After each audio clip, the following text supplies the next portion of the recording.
Hi everyone, welcome back. I just wanted to check if there were any questions from yesterday, um, or any comments. I know I gave you a bit of chemistry, which you might not be familiar with, but I hope that you benefited from understanding how complicated feedstocks are, and especially and how different they are when it comes to different technologies as well, how those characteristics will impact your process, and then also the issue of availability. I actually just downloaded a report this morning uh, that was done by scientists in the US and Brazil, basically saying there's more than enough feedstocks, and in fact, the whole issue with food versus fuel is that, in fact, if we increase the production of, say, crops for bioenergy, such as biofuels, that we are also increasing the availability of food. And last week I was at a conference in Brazil, and again, someone reiterated there, it's not the issue of feedstock supply or food supply that's the issue, but food distribution. People go hungry in one part of the world, and in another part of the world, they're throwing away food. So, it's a really, really complicated issue. And my goal with this whole course is also to make you think about it, because the way that people think about feedstocks for biofuel in Brazil is very, very different from the EU. And I think it's important to understand that it's not just a one size fits all kind of thing, and that a lot of it, we're going to look at sustainability today and how this is determined and calculated and stuff.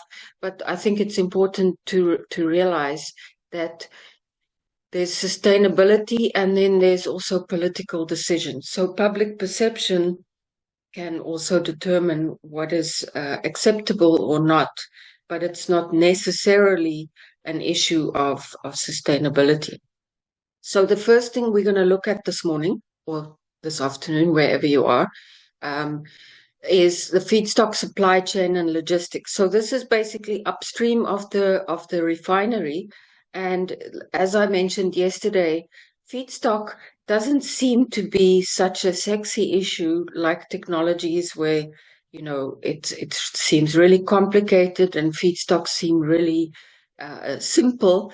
But the reality is that the feedstock and supply chain and logistics is actually very, very critical, and many companies have failed because of feedstock supply chains not being optimized. Bear in mind, yesterday I also said feedstock cost is usually a really critical component of your operating costs. And by having a supply chain that is optimized in terms of efficiency and cost, reduces your feedstock cost and can make the difference between a company that fails and a company that succeeds. Not so much the technology itself, but the feedstock. So, and what I also want to emphasize here, it's about getting the feedstock to the refinery in the right quantity and the right quality.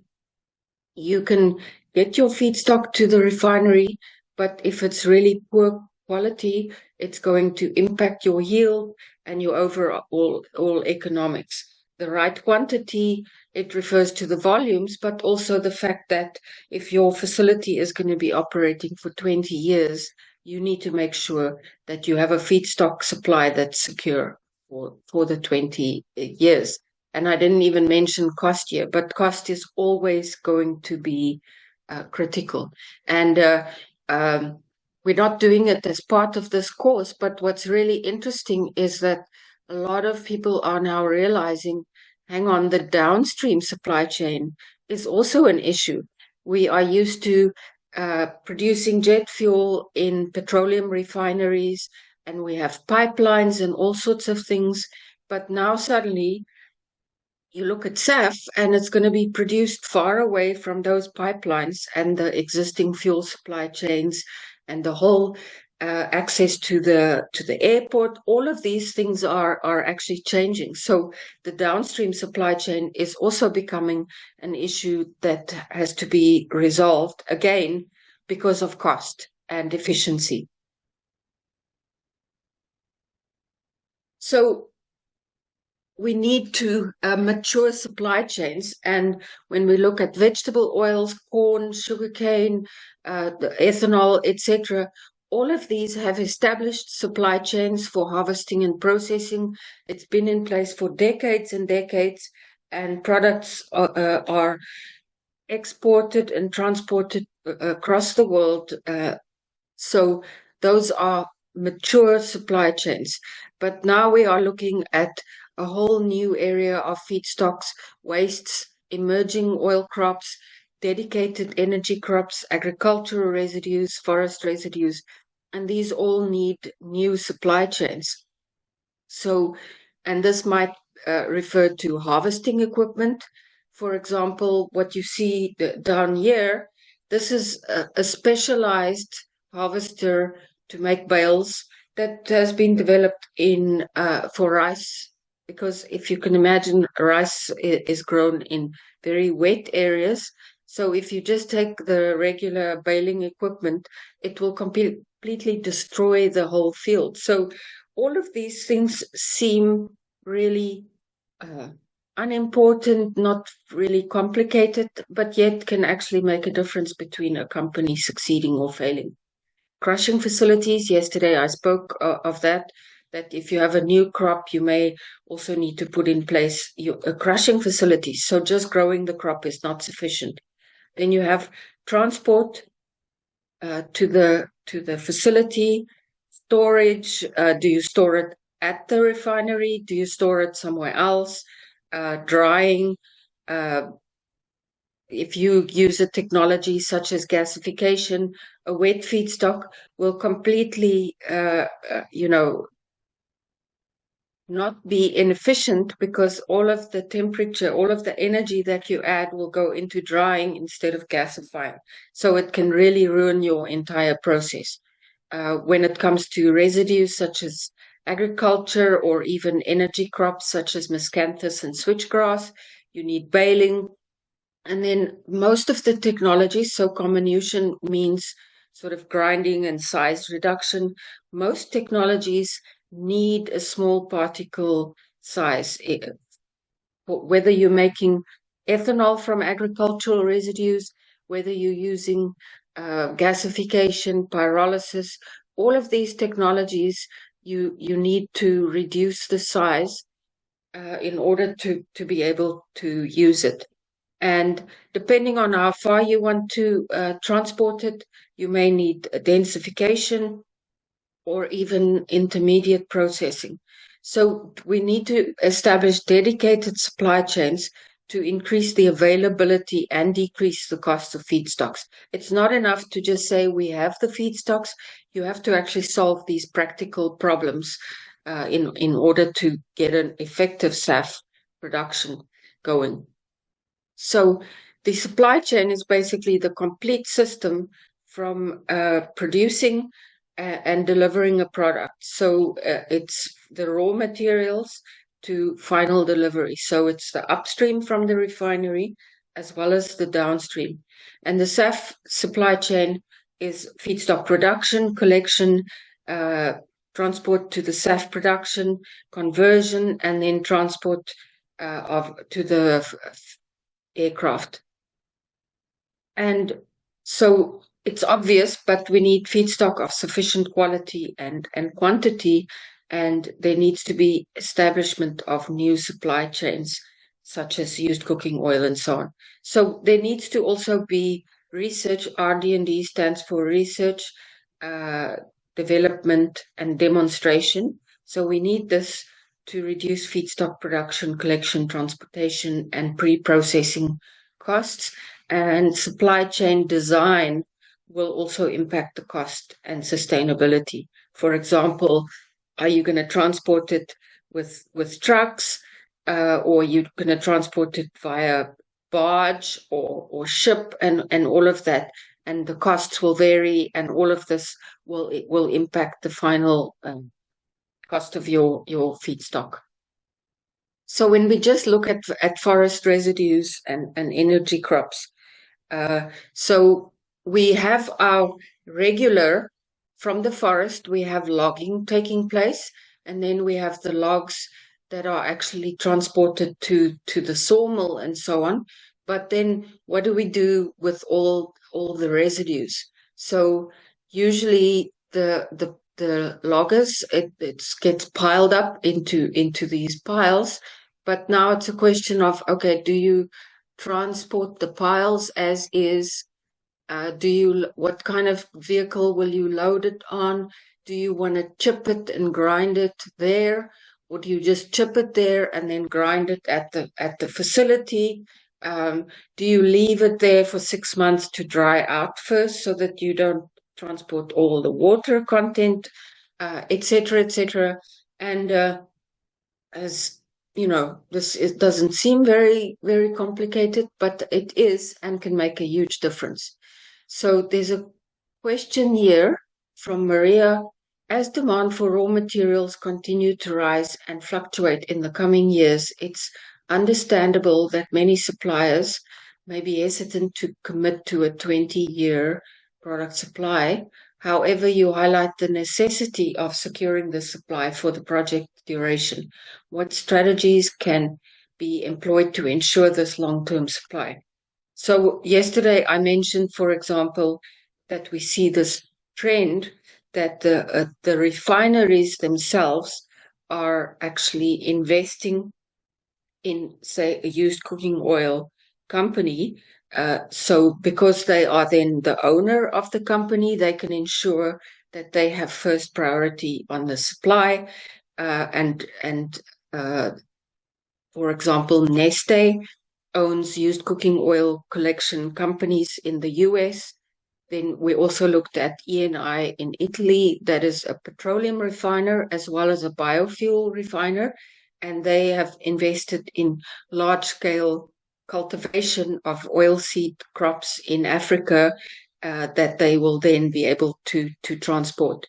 So when you look at existing commodities where there is an established market, maybe a producer will say, okay, we're just going to sell it in the market. But what you see is joint ventures. So yesterday we looked at the Chevron Bunge. So Bunge is actually an agricultural producer, whereas Chevron is a petroleum refiner. So that you see these joint ventures, and that's really how these supply chains are securing the feedstock supply. But there are some companies that are just, going to rely on purchasing feedstocks from current markets because, there are established markets for soybean oil or canola or whatever. So they're just going to purchase it on the open market. Then the supply chain for agricultural residues is also, it's pretty complicated. And as I mentioned, when we looked at the cellulosic ethanol technology, it's basically the supply chain issue and logistics that actually contributed a huge amount to these companies failing.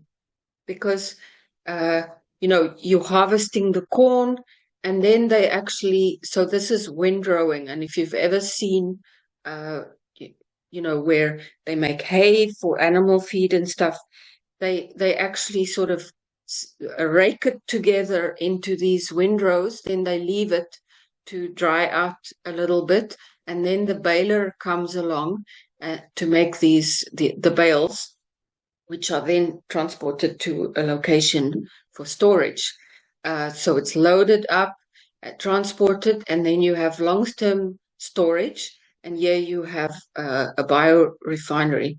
But, key questions such as, do you make square bales? Do you make round bales? If you have square bales, it will probably be easier to create this kind of storage pile. But surprisingly enough, I spoke to this guy. He was working for one of these cellulosic ethanol facilities, and unless the bales are precisely the same size, you're going to have problems trying to stack it this way.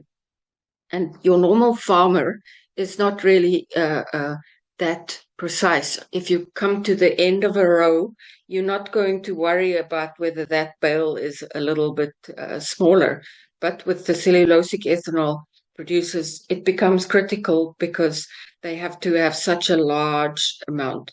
So I was looking at this the other day, and some of the statistics. So if you want to have a 200, let's say, this is just sort of off the top of my head. If you want to have a 200 million liter alcohol to jet facility based on ethanol, you are going to need about 1.2 million tons of feedstock for the year. And that's short tons. So that's American 2,000 pounds. And when you look at round bales, they come in different sizes, but the large ones are about 1,000 pounds. So basically, you're going to need almost 2.5 million bales for your production facility. So if you think of that scale, long-term storage, you need huge acreage for storage. But so what they did is they store it, they rent an area maybe from the farmer and they store it there. But somebody needs to calculate all the costs associated with these things. So, and like this windrow type of thing. What they also found that happens is when the baler now comes and collects the straw from these windrows, because it's been lying on the ground, they pick up more stones and all sorts of, and even garbage, plastic that has been blowing around. All of that then gets included in the bale, and it really has a problem if you're simply taking the bale to the refinery. So there's another question from Maria. What is the main driver or cost component in the feedstock value chain? Production, collection, transportation, or pre-processing? Well, the production, if you're looking at ag residues, the production is not actually the issue because it's there anyway. Whether collection, transportation, or pre-processing, it's hard to say. I don't really know the breakdown of that, but it will the processing, pre-processing. If you think of forest residues or chips, the drying is a very energy intensive process, and if you want to really make small size particles, you need like a hammer mill, and that's also very energy intensive. So my guess would be that the pre-processing, and even if you look at cellulosic ethanol, part of the processing would also be the pre-treatment, the steam explosion. So all of those are energy intensive. So I would say that's where it lies. And the approach proposed, well, if you need drying energy for drying, it depends on your technology. If you have efficient heat management, energy management in your facility, if you're looking at gasification, so there's a lot of additional heat generated. So if you have heat exchangers that then can actually dry the feedstock, so the heat is superfluous, so you're not generating additional heat. And the same thing for, say, fast pyrolysis. And in a cellulosic ethanol facility, what they did is they used the lignin, which they can't use to make ethanol. They used the lignin to burn that to create renewable energy. So that's some of the things. And if you look at, say, forest residues, whether you just leave it to dry naturally before you actually collect it and process it, that would also then reduce your energy costs because it's just drying, sun drying. So, as I said, improving the supply chain will increase efficiency and decrease the cost, and also the carbon intensity. If you look at the grinding, drying, all of that, because it uses energy, you have to take that energy component into account when you do a life cycle assessment. So it will reduce the potential emission reductions if you have to add energy into it. So it's got a broad impact.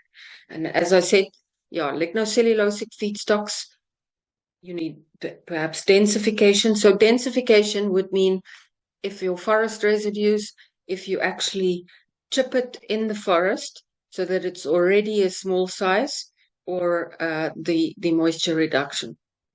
And but again, there it's the densification.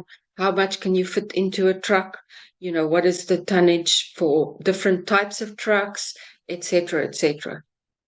And creating a densified feedstock. So as I said, when you look at forest residues and agricultural residues, you can't transport it very far because it's a low energy density feedstock. Remember, I said yesterday, there's about 45% oxygen within the chemistry of these lignocellulose feedstocks. So, and this makes it a low energy density. And so, apart from just this supply chain where you collect it and transport it, they are also looking at other ways of densifying the feedstock.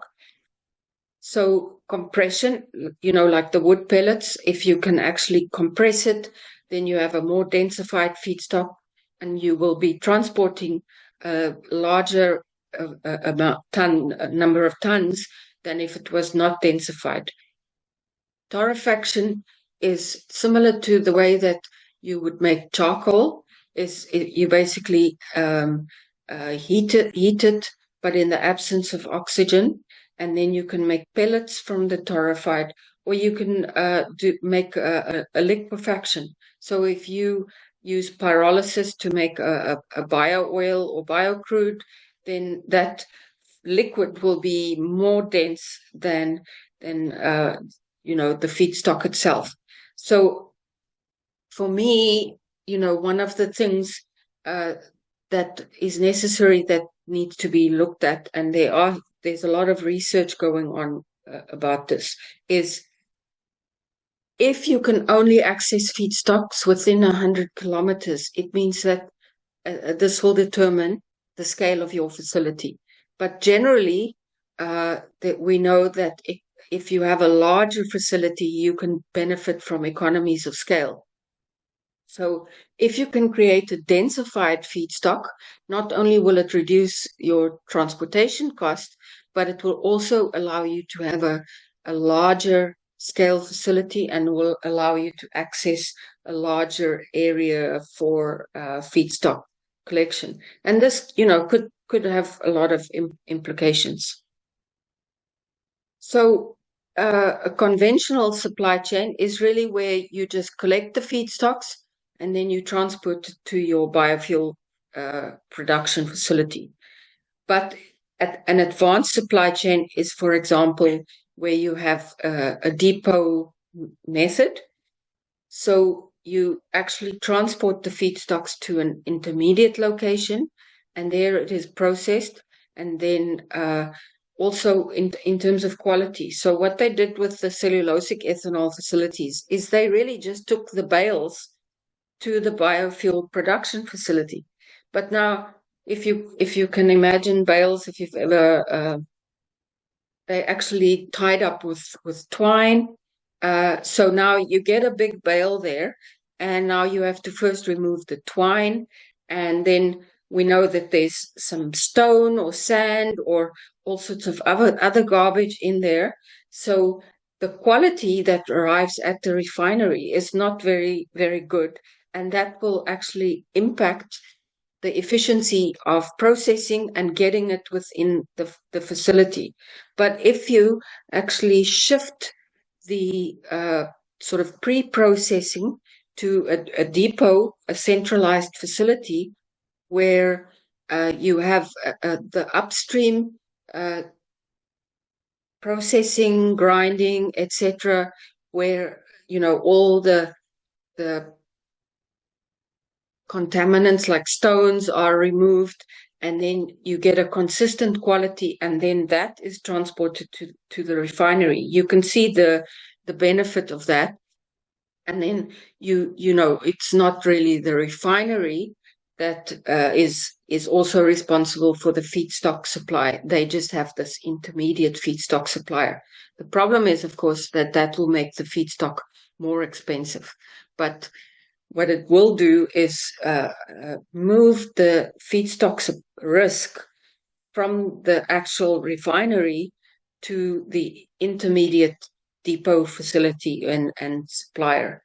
So that's just an interesting way, and they are looking at that. So this is a diagram from the Idaho National Labs, which is one of 17 national labs in the US, and they have been looking at these kinds of models, and you get people specialized in these logistics that look at this. So if you have a depot model, and the other thing with a depot model is, of course, it can also then take different kinds of feedstocks and bring them together and then maybe blend them so that you have a consistent chemistry and quality. So potentially you could even have forest residues and other types of crops, and then bring it all together before you send it to the refinery. And also, if you then bring it from different areas, your refinery can be a lot bigger. And even the feedstock and logistics for something like municipal solid waste, that is a huge issue. The sorting and if you can make it into pellets and so on, because what is really important for any of the thermochemical processes where you've got heat, if the feedstock is not all the same size, then you have unequal heat transfer, and so some will be gasified and others will just form like a tar and will actually clog up your whole gasifier. So those things are really critical. So even looking at pelletization of municipal solid waste, that's what these types of laboratories are doing.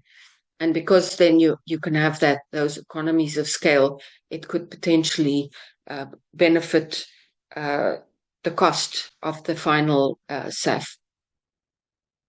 So let's look at sustainability of SAF and feedstocks. And, this is quite a complicated issue. So obviously, the reason why we are doing this, the reason why we need SAF is to reduce the climate impact of aviation.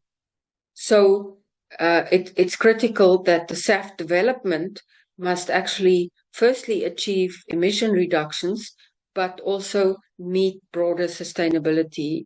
We don't want to make it worse. So if you look at all sustainability criteria, and you will find this in different kind of organizations, you have a list of sustainability criteria, but carbon intensity is just one of those. So while we look at the potential emissions reduction, that is not the only measure of sustainability. We have to look at the overall sustainability. The only difference is, I suppose, is that carbon intensity can be quantified. I wouldn't say precisely, but it can be quantified. You can get a number, whereas other sustainability criteria is not that easy. It's more a qualitative. So if you say, does it impact water security? That's more difficult to determine. So sustainability has many, many components, with carbon intensity only one of those. So when we look at aviation, we have the International Civil Aviation Organization Carbon Offset and Reduction Scheme for International Aviation. And they developed a set of sustainability criteria for sustainable aviation fuel. And so from an international aviation perspective, this is the foundation. This is the basis of how we determine sustainability. And they've developed all these different documents that give us a guidance. And what they don't call it SAF, they call it CORSIA eligible fuels. And so the sustainability is defined under CORSIA. They've got multiple criteria that are used to measure sustainability. But when it comes to carbon intensity, they've established default carbon intensity for different SAF and SAF feedstock and technology pathways. And I'm going to go into more depth into this. But so the default carbon intensity has a core value, what they call it, plus an ILUC value, the induced land use change value. And so when you add it together, you get the total carbon intensity, which measures the potential emission reductions that you can get through this pathway. So why do we need defaults? Because if a company in Australia is going to make SAF from a specific feedstock using a specific technology, the default will apply to give a consistent approach across the whole globe. But if that company thinks that that is not an accurate reflection because they do things differently, they can actually go and determine their carbon intensity based on a methodology that has been developed by CORSIA. So you have broader sustainability criteria, then you have default carbon intensities, and then you have a method to calculate actual carbon intensity. And this tries to give a sort of a global standard for sustainable aviation fuel. But I'll get back to that in more detail. It's not that simple because there were a lot of different sustainability systems before CORSIA, and some of those differ from CORSIA. And this has created a lot of confusion and is not consistent. And as I will show you as well, CORSIA is not perfect. If you can imagine trying to get one approach that describes everything across the world, in every climate zone, in every country, it is very difficult to find one approach. One size fits all usually doesn't fit anybody. So this is complicated and it's not harmonized. So what CORSIA also says is that they have approved 2 sustainability verification schemes. So if you are a SAF producer and you want to prove that you meet the sustainability criteria, you have to work through one of 2 organizations. The first one is ISCC, the International Sustainability and Carbon Certification Organization, and the other one is RSB, the Roundtable on Sustainable Biomaterials. So they have a lot of companies that do this verification and will determine whether you meet the sustainability criteria, and then you will get a certificate to say that you meet the CORSIA sustainability criteria. But then they also have their own criteria, which can be more strict. So if you go to the Roundtable on Sustainable Biomaterials, you can meet the CORSIA standard or you can meet the RSB standard. And the RSB standard demands greater emission reductions. So let's just look at some of the CORSIA sustainability criteria, and this is relatively similar between different organizations, except for this first one. So CORSIA says that you only need to show that you reduce emissions by 10% compared to the baseline life cycle emission value for jet fuel. So 10% is very little, and CORSIA determines a baseline of 89 grams per carbon dioxide equivalent per megajoule of fuel. So this may not be the same in every country, just to make that point, but 10% is actually very low at this stage. Hopefully they will make it more strict, because if you only have a 10% emission reduction, you are not really going to make a huge contribution to emission reduction in the aviation sector.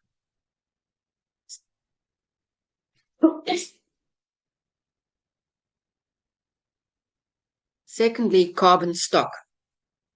So CORSIA determines that you should not use feedstock biomass based obtained from land with a high carbon stock. So any land converted after 1 January 2008 that was a primary forest, a wetland, or a peatland, and or contributes to degradation of the carbon stock. So this is excluded. So you can never use this. And secondly, if you did convert land use after 1 January, then a direct land use change emission must be calculated. And if the direct land use change exceeds the induced land use change value, then the direct land use change will replace the default ILOC value. So this becomes very complicated when you look at this. It's even for me working with this every day, all the time, it's sometimes hard to figure out, especially because the EU has a different thing, and so it becomes quite complicated. Then with water, the main principle is that the production of SAF, CORSIA SAF, should maintain or enhance water quality and availability. So this is both at the refinery, but also how it uses water efficiently and not contaminating water. So when it comes to e-fuels, for example, using water in a drought area, and this may also come in with cultivating algae in a drought area, or whatever. This will have to be determined. Soil health, I'm not going to go into that. Air pollution and so on. Conservation, maintain biodiversity, conservation, and ecosystem services. So, one of the things, for example, is low invasive risk feedstocks. So if you remember the picture I showed of the miscanthus and the switchgrass, it's a very, very dense monoculture. And if that is very invasive, then it's not acceptable as a feedstock. Because in certain climate areas, if you introduce a species from another country, there's no pests that will kill it, and it basically will completely take over. So you can't use invasive species. Waste and chemicals, this is just operational practices, human and labor rights, land use rights, especially for indigenous people, water use rights, social development, so food security, that in insecure regions strive to enhance the local food security of directly affected stakeholders. And, one of my arguments to people is, okay, you can go and grow jatropha in Africa, and it's the protein meal it's toxic, and you want to have large areas planted with this. How does that actually benefit the people who live there? shouldn't we rather, try to improve the soils and rather plant things that can give them protein, food on the one hand, and on the other hand, for example, if countries who have no access to crude oil, if they can make their own biofuels, you're improving their energy security as well. So I've got some views on this that other people don't have. Air quality requirement. Where was this?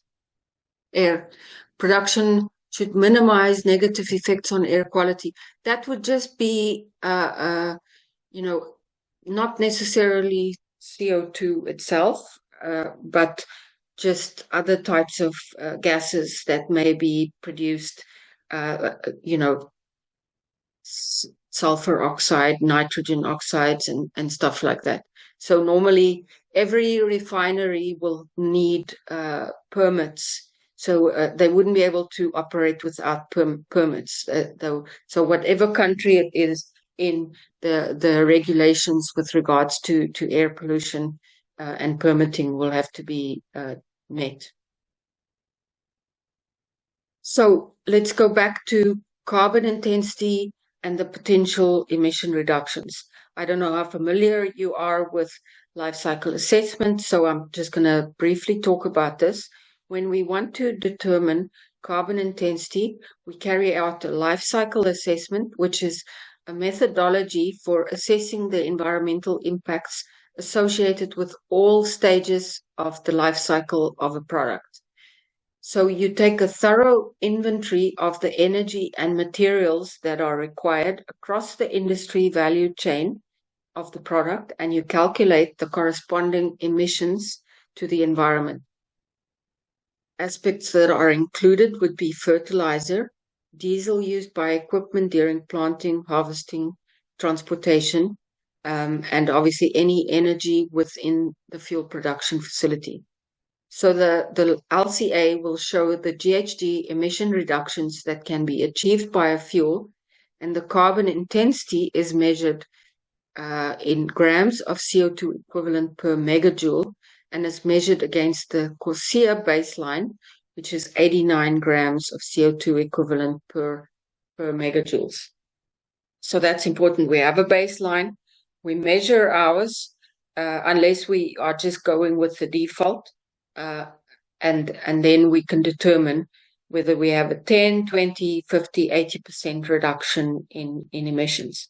So this shows you the process that is taken into account. So the carbon intensity of the fertilizer, the chemicals, the farming practices, and because there's carbon in the soil, when you disturb the soil by plowing and so on, you get emissions from land use. You will transport the feedstock. You will crush the canola feedstock. Then you will transport the oil. You produce the fuel, etc., until you get to the vehicle, the loading it up into the aircraft. So now some of this information can come from the fuel producer, for example, here, they would, to calculate a life cycle assessment, they would say provide their electricity bills to show how much energy they used, and what would be taken into account is the carbon intensity of the grid in that particular area. So what this means is that if you are producing SAF in an area that has 100% renewable electricity, such as hydro, this will impact the energy use for fuel production. And if you produce it in an area where they rely on coal electricity, then that will change it quite dramatically. So the facility gives you the energy that they used, but the carbon intensity of the grid is determined actually separately. So when you look at life cycle methodologies, they usually will say this is the carbon intensity for this type of grid and that type of grid. So it's calculated for each different country and states within a country, etc. And this kind of illustrates why to have a CORSIA one size fits all cannot fit everybody. Even in a country such as Canada, you've got like British Columbia is mostly hydro, Quebec is mostly hydro, Alberta, Saskatchewan is still all coal powered or 90% coal powered. So that will make a huge difference in the specific carbon intensity of the SAF you produced. The other thing I want to point out here, for example, is if applying of fertilizer. So when you apply fertilizer, there's nitrogen in the fertilizer, and that would contribute to emissions such as NOx, nitrogen oxide emissions, which contribute to global warming. So the amount of fertilizer that you apply will impact the emissions there that take place. So there's a big difference between very, very optimized and computer-controlled farming or farming in an area where you just basically apply the fertilizer. In the US, for example, they have such fancy equipment that does soil testing that they know exactly how much fertilizer they should apply in this part of the field or that part of the field and so on. So it's very, very precise. But what you see is that if you take, and we're going to look at some life cycle methodologies. If you're in the US, you should be familiar with GREET. In the EU, they have biograce system. So each model would have data on, say, fertilizer application. But this is not necessarily up to date. Sometimes they will use, research that was done 15 years ago, and then they say, okay, that's the data that we're going to use to calculate the emissions. So just to illustrate you that this is not such a clear-cut issue. Even the production of the chemicals, for example, you can make ammonia for fertilizer, and it's a very energy intensive process, but and also has high emissions. But if you make ammonia from hydrogen produced through renewable electricity and electrolysis, like you would for e-fuels, then your fertilizer will have a very low carbon intensity. So it's not that clear cut. And the other thing I want to just point out here when it comes to life cycle assessment is, so here we see two products being produced. We produce oil and we produce the protein meal. So what happens is that you add up all the emissions up to there, and then you split it. So the more products, co-products you've got, the more emissions go to each co-product. But there are different ways of allocating these emissions. So when we look at CORSIA, for example, CORSIA says it's got to be energy content. So you have oil, which has a high energy content. You have protein meal, which doesn't have a high energy content. So most of the emissions go into the oil.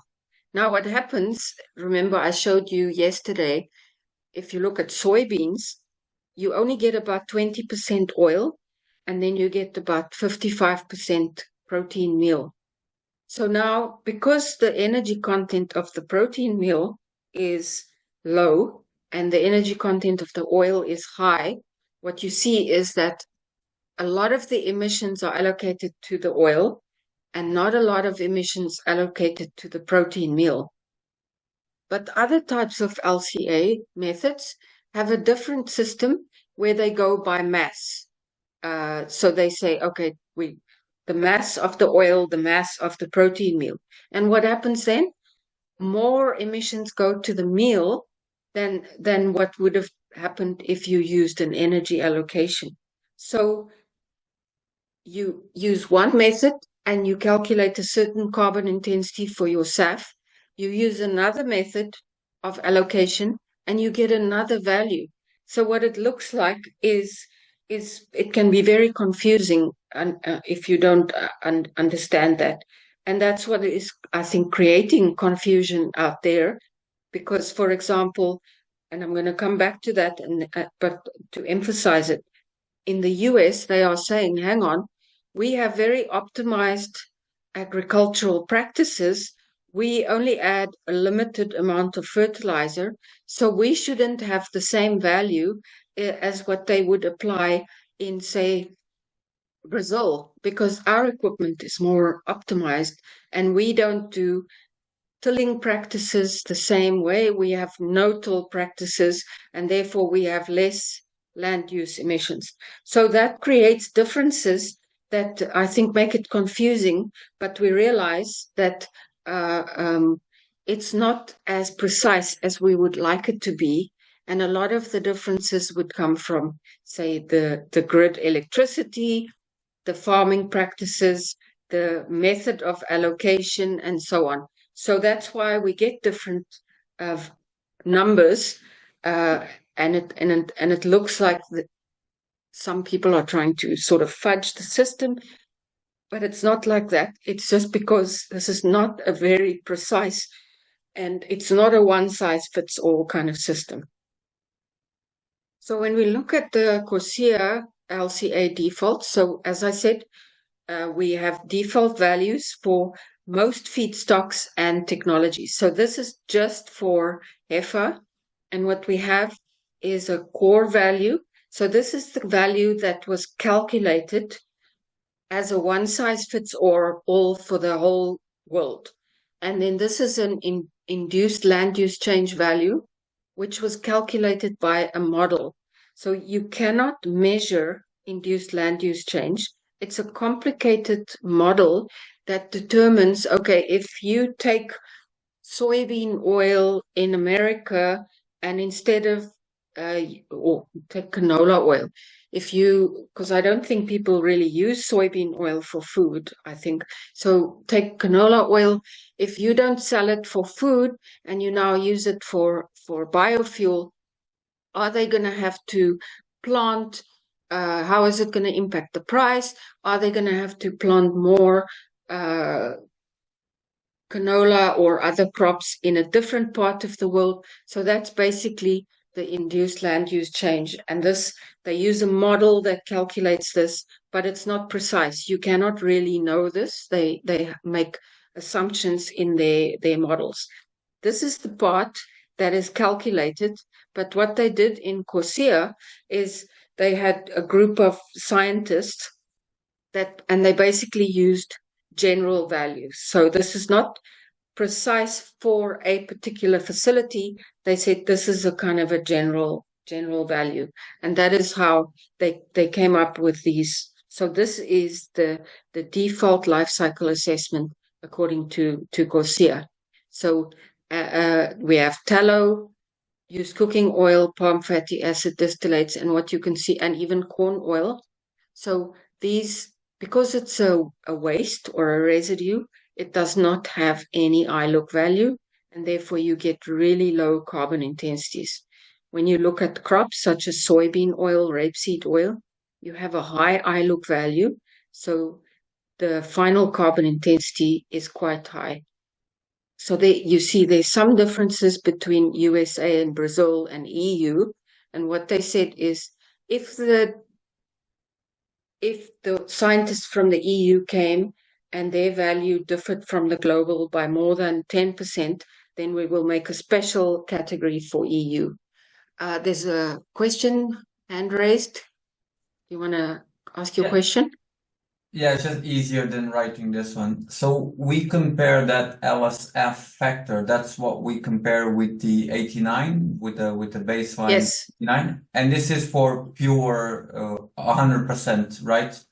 Because then when Yeah. we look at the fuel itself, we need to calculate with the mix, right? With the blend. Yes.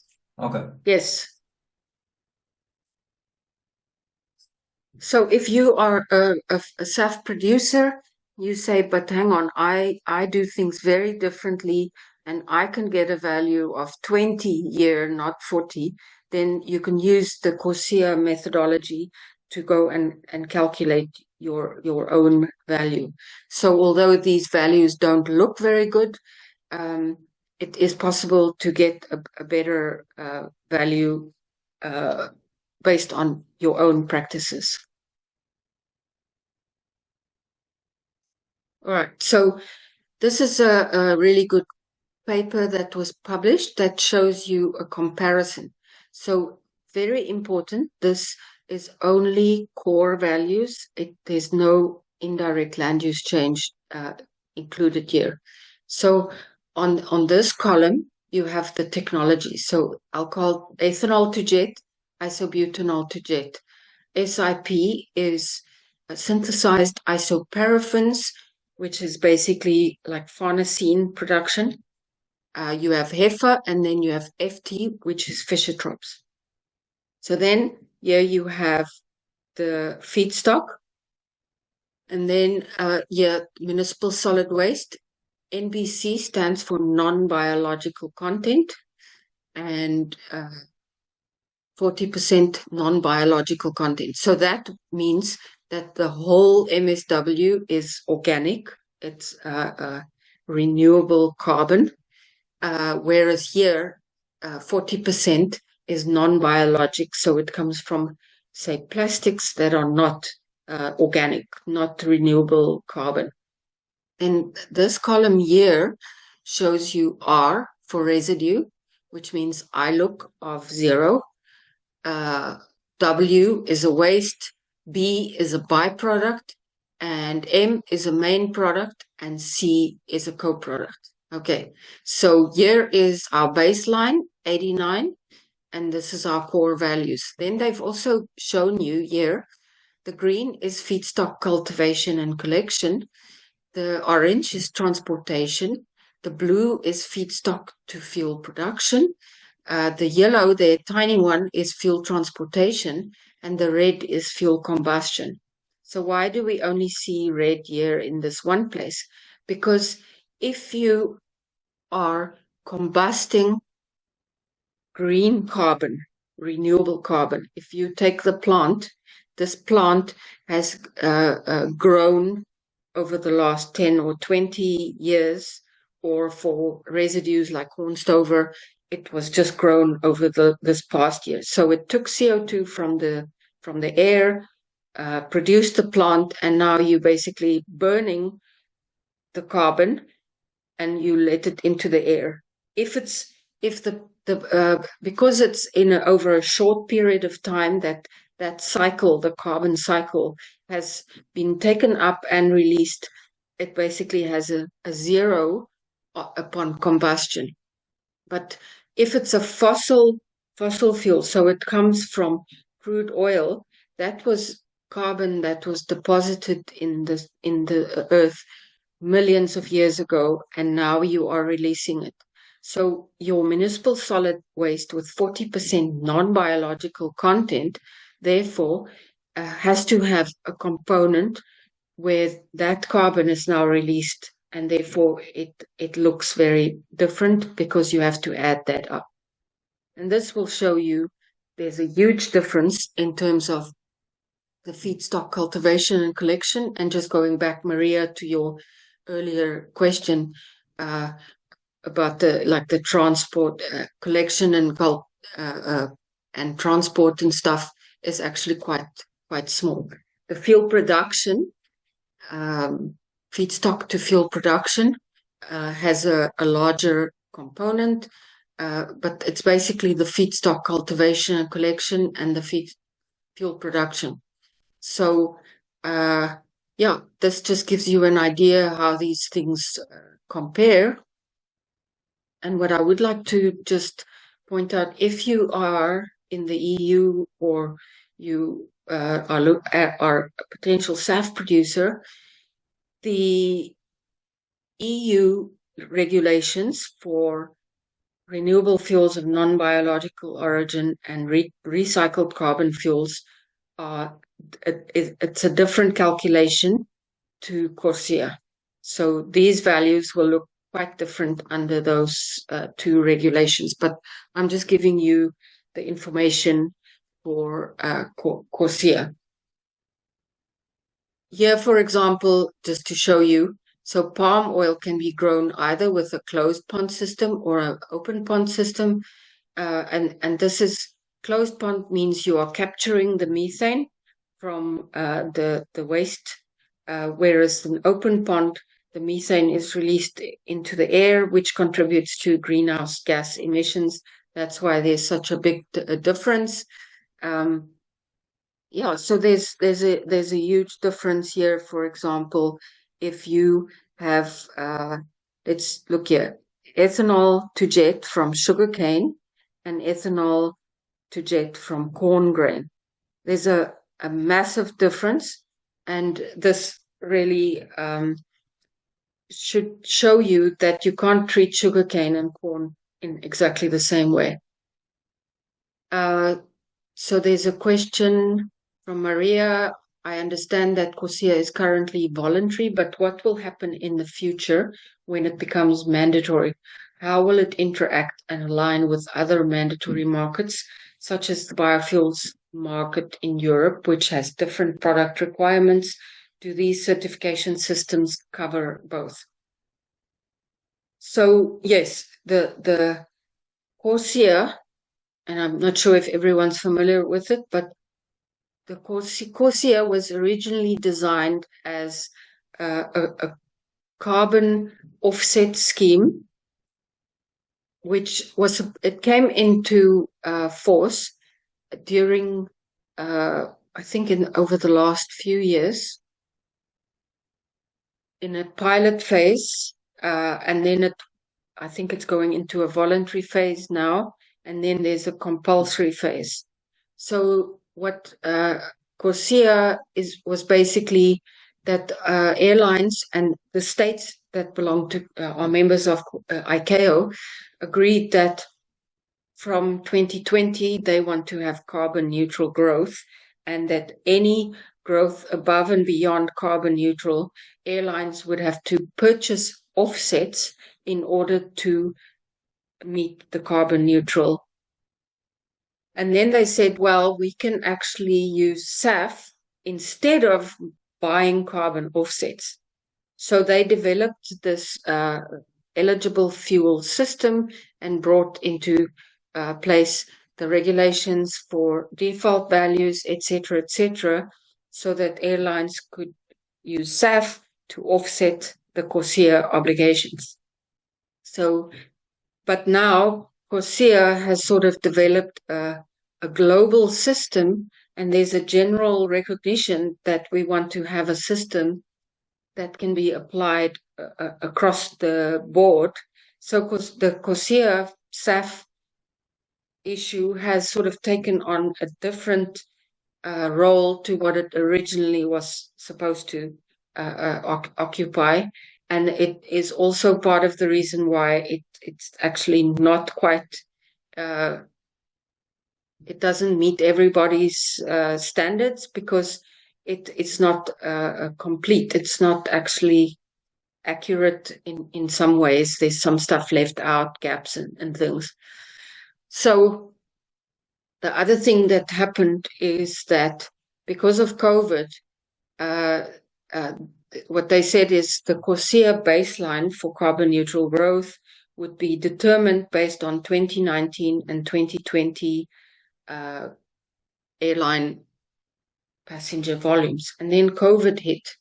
And so the airline industry went for a dive, and they haven't actually completely reached the original levels that they had in 2019. They should get there and then exceed it. So there has been no CORSIA obligations because there has been no growth to calculate the offsets. And within the next few years, we're going to see airlines occurring offset obligations, and then they can actually buy SAF to meet those offset obligations. So if they want to use the SAF to meet those offset obligations, then they will have to comply with this. And any SAF that they buy, the SAF producer would have to show that they are CORSIA compliant, and the airline would have to use this method to show the actual emission reductions for CORSIA. But what is complicated now is that you have a different system in the EU, and then you have other systems elsewhere. In the EU, for example, the renewable fuels are non-biological origin, recycled carbon fuels. In the EU, you can use plastic to make SAF, and you'll get emission reductions that are not based on carbon 14, but based on those regulations. Now, you can't use that data or those calculations to meet your CORSIA obligations, but those fuels will meet the standards in the EU for the Refuel EU mandate. So a jet fuel supplier in the EU who blends SAF into their fuel supply to meet the Refuel EU mandate can blend those fuels and meet the Refuel EU mandate. And because the Refuel EU mandate does not actually specify a minimum carbon intensity, it doesn't really matter. And also in the EU, the airlines will be able to use the SAF to reduce obligations under the emissions trading scheme in the EU.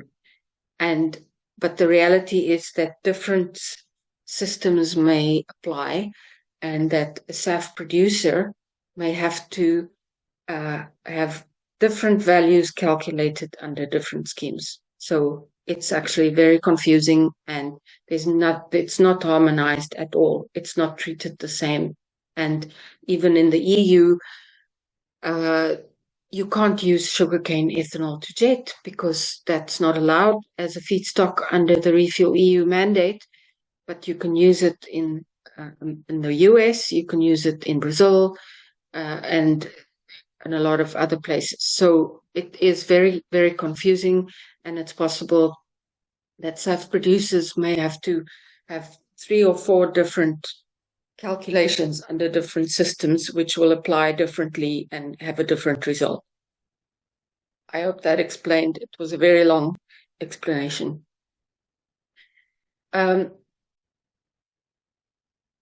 There's a question from Anna. How does then Asia and the US operate based on CORSIA or something else?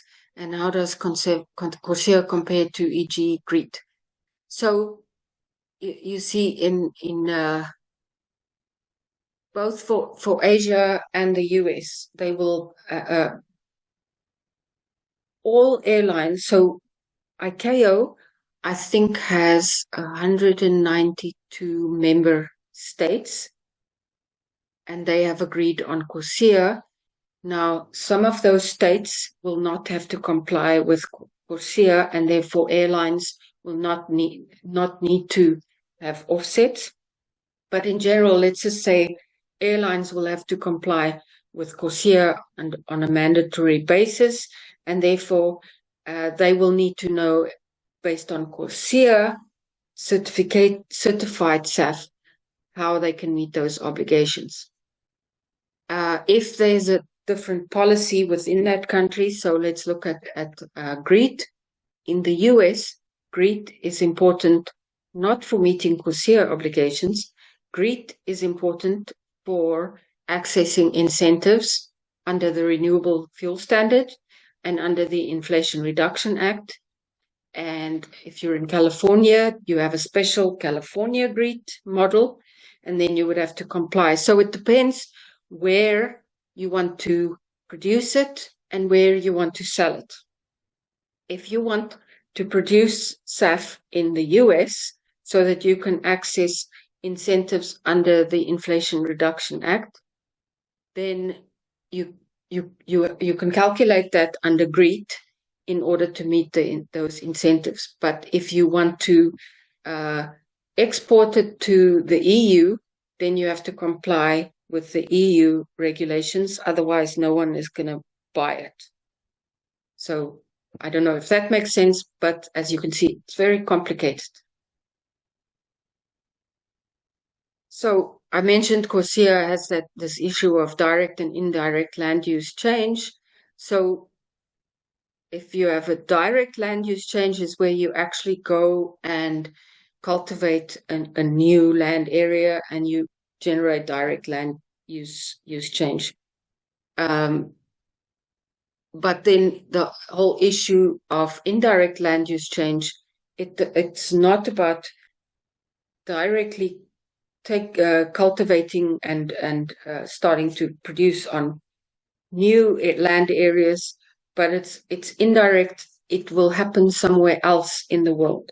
So ILUC is a measure of change in land use outside of a production area, but that is induced by changing the use or production quantity of a feedstock. So when we look at crops, they have ILUC values. Wastes and residues don't have ILUC values. So there are several different models that are used to determine ILUC value, and it's very complicated. It's based on economics and market and all sorts of things. The one is called GTAP, and the other one is called GLOBIOME.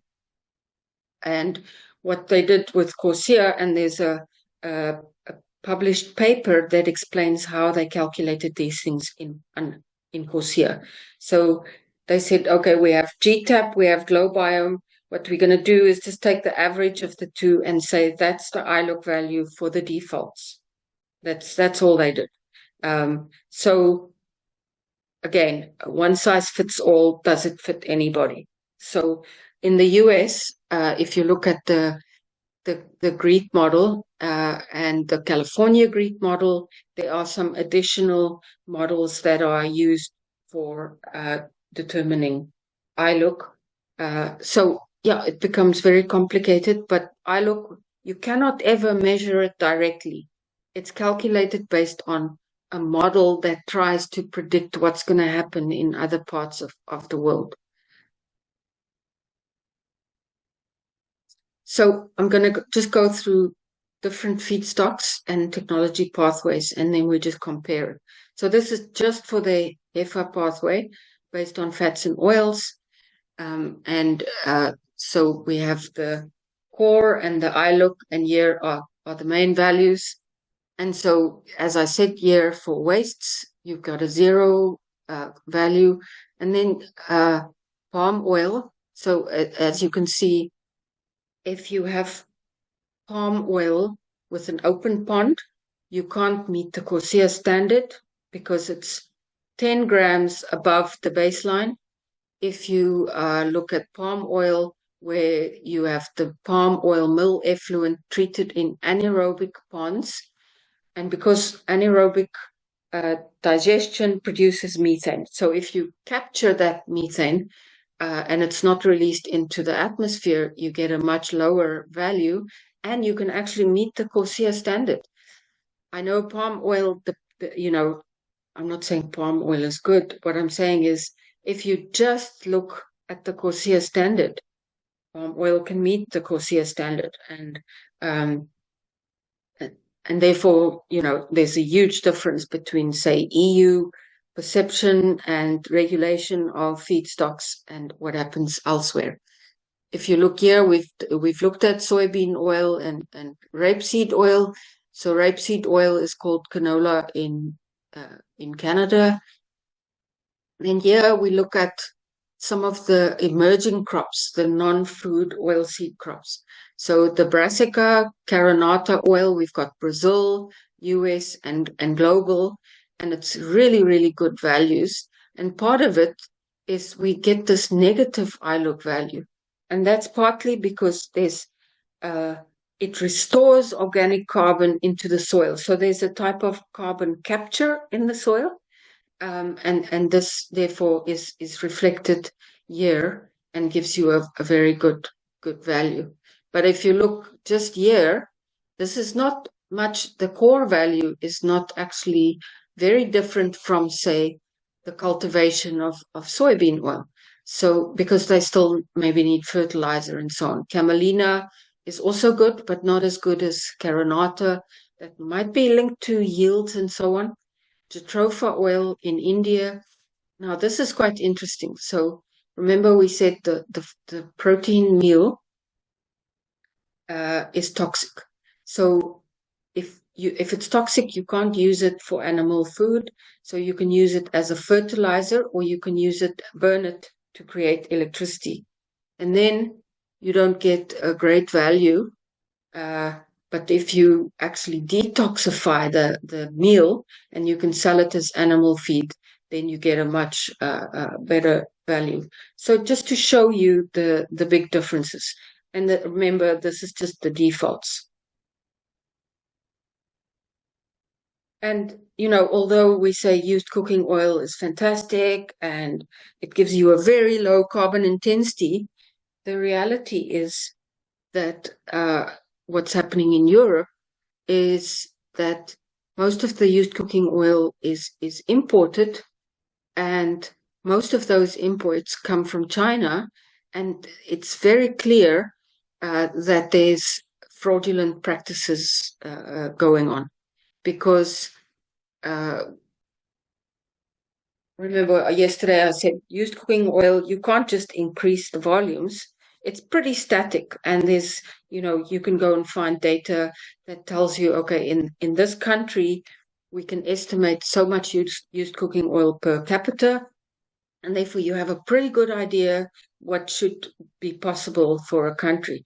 So if you suddenly see used cooking oil supply far in excess of that sort of general idea, then it's got to be fraudulent. So used cooking oil has there's a lot of value in it, and because in Europe they've banned all crops, so you can use used cooking oil and you can use waste fats, but not crop based. So, and the price, as I said, at one point, the used cooking oil had a higher price than your rapeseed oil. So there's huge value in it. And so if you take a shipping container of palm oil and you throw some French fries in there, and then you call it used cooking oil, you committed fraud, but you can get a really high price for it because palm oil is not that valuable and is banned in most places. But now you can go and sell it at a really high price. And it's not possible to determine whether it's used cooking oil or not. It's not possible to do that. They haven't developed any kind of method to determine it. So, in fact, by limiting it to just waste fats and oil, used cooking oil, it sort of created a demand that has sort of encouraged fraud. So I think it's important to realize that we can call something sustainable, but unless you have a system in place to actually verify the sustainability, you can still allow fraudulent. So maybe SAF produced in the EU is actually coming from palm oil, but because it's called something else, no one really knows that. And this is creating a problem. So when you look at organizations that I've mentioned, such as ISCC, they've realized this. So the basis of certification, just to explain that, if you want to supply feedstock, each part of the whole supply chain, you have to prove the sustainability. So the UCO supplier must have sustainability certification from ISCC. So the ISCC will come and inspect and do everything. The auditor will inspect it and say, here's your certificate, you're a certified supplier. But unless there's ongoing inspections, it might not be possible to pick up when there's fraud coming in. So what ISCC has said is, okay, we need to do more inspections now to actually try and reduce the risk of fraud. But so the takeaway is, just because you call it sustainable and because you call it used cooking oil doesn't necessarily mean that it is sustainable. There's this risk of fraud because you're creating a high demand and therefore it becomes more valuable. Regina, will there be any restriction on UCO imports? Will UCO still be the growing feedstock for biofuel and SAF in Europe? Or will the industry move to other veg oils feedstocks? No, I can't see the EU moving to other vegetable oils as feedstocks. So bear in mind that you can use, I think, vegetable oils for biodiesel in the EU, but for SAF, no, it's excluded. And I think even UCO and tallow, if you know the Renewable Energy Directive Annex 9, you've got Part A and Part B, and used cooking oil and tallow fall under Part B. So I think they foresee it, even that, as only being allowed on a temporary basis. But I can't see them moving to other veg oils.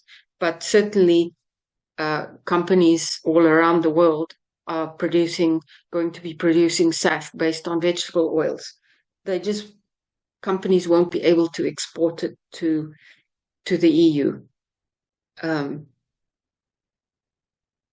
So let's just look at carbon intensity of fuels from gasification of residues and municipal solid waste. So all of these pathways are really, really good. And part of it is the gasification and Fischer-Tropsch, the energy efficiency and so on, even though the gasification requires high temperatures, like anything from 900 degrees upwards. There's a energy efficiency.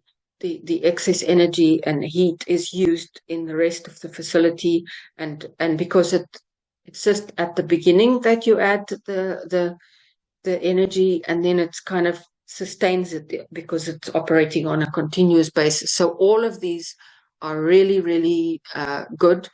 And like Miscanthus and these, they actually have negative iLUC values because there's a soil sequestration of carbon in the soil.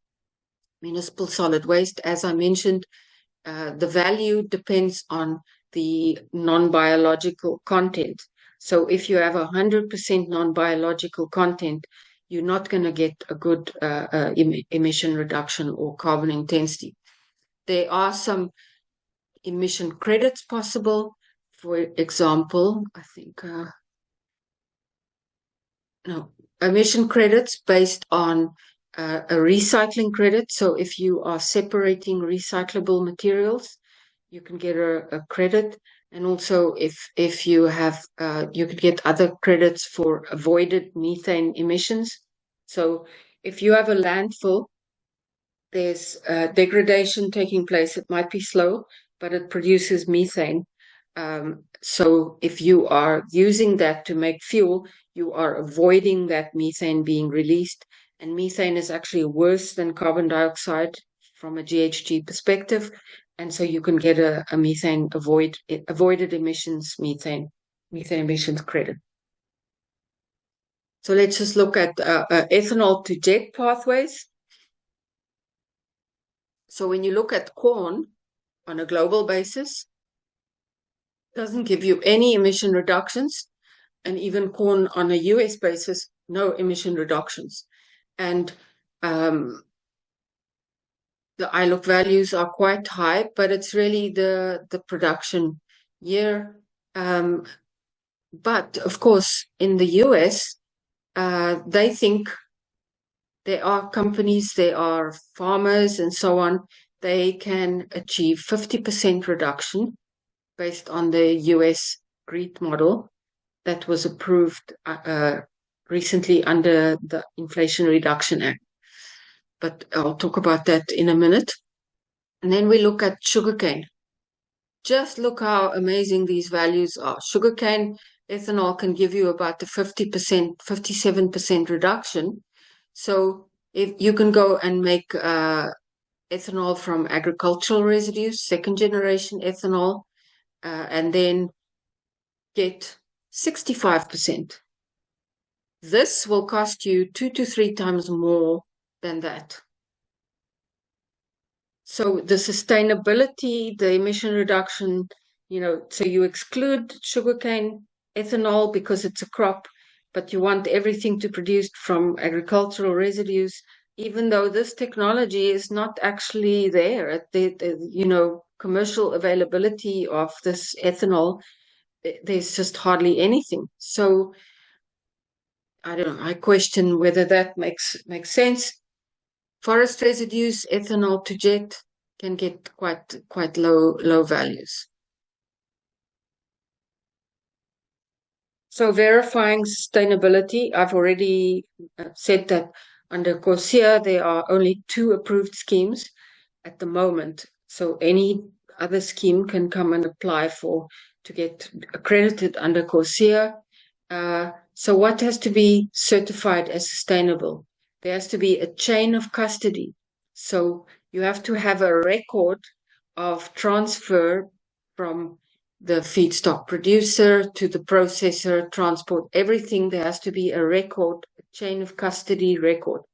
You have to have traceability, proof where the feedstock comes from, and you have to have certification for each step. So your ISCC is not just for the production, it's actually gives you certification for the whole supply chain. And waste streams have to be audited to ensure that they're not intentionally produced or contaminated. So companies are looking at using blockchain technology to certify this. And here, just to show you a scheme. So POS stands for Proof of Sustainability. So each step has to have proof of sustainability. And interestingly enough, I spoke to a company a few months ago, and they specialize in collection of used cooking oil from restaurants and so on. So I asked whether they actually collect used cooking oil from, say, houses. If you have people taking their used cooking oil to a central location, and he said they can't do that because they can't verify the sustainability. So that I thought that was quite interesting. It's 12:30. If we can just take a quick break, just 5 minutes. If we can come back at 12:35 my time. So in 5 minutes time. Okay, everyone ready? Let's continue. So I already mentioned that carbon intensity can vary with different life cycle models, and there are many models that are out there. Key difference that I explained already is the treatment of co-products. And I looked at the issue of, taking soybeans and having the oil and the protein. If you do it by mass, it gives you a completely different carbon intensity for your fuel than if you do it by energy. Some models can also do it by market value or displacement.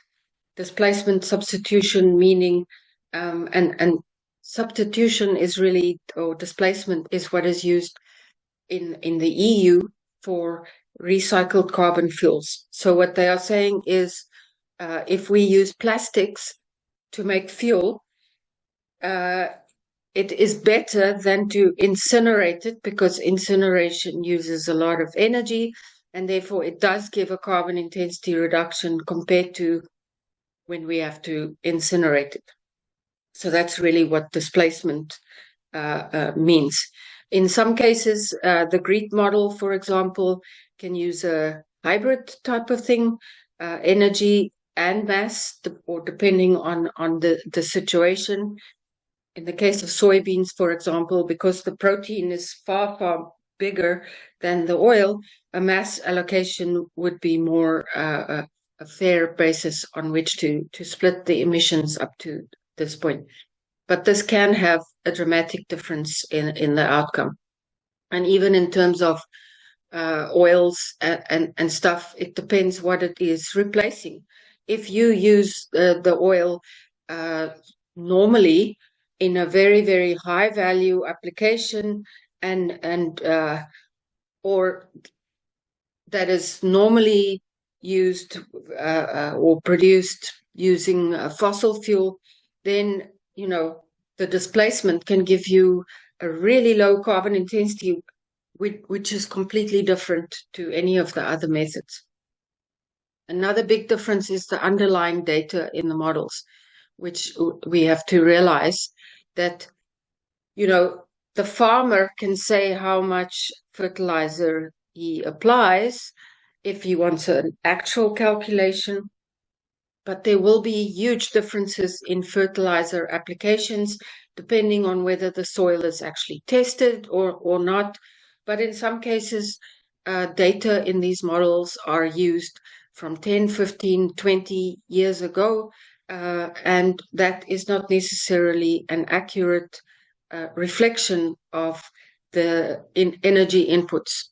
If you think of improvements that we constantly make in industry, so to use something from 20 years ago and say it will be exactly the same as we do now is not accurate, and therefore can give a different value. Also, if we just say electricity has the same carbon intensity, that is not accurate. Even in the US, the carbon intensity in Illinois is based on a lot of nuclear and will be much lower carbon intensity than electricity in Virginia, West Virginia, where it might come from coal, and that makes a huge difference. And therefore, you cannot just say one size fits all.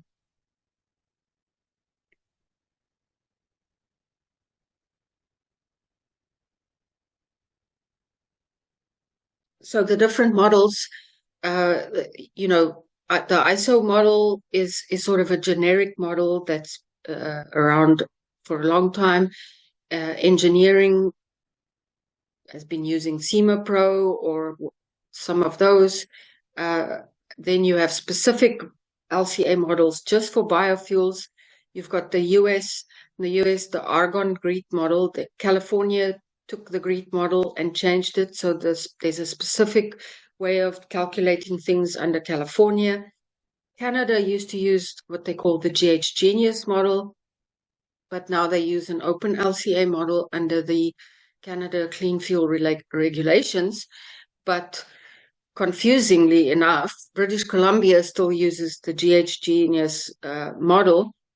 Brazil has got a Bonsucro model, and also which is specific to conditions there. In the EU, biogas.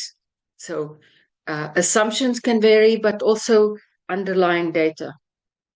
And this will make a huge difference. So now on top of this, you are actually adding a CORSIA model, and this just creates confusion. And one of the things that comes up a lot in various conferences and so on, and there was a really, really good report published, I think a month or two ago, by the IEA, looking at carbon accounting and the critical importance of trying to harmonize carbon intensity and carbon accounting.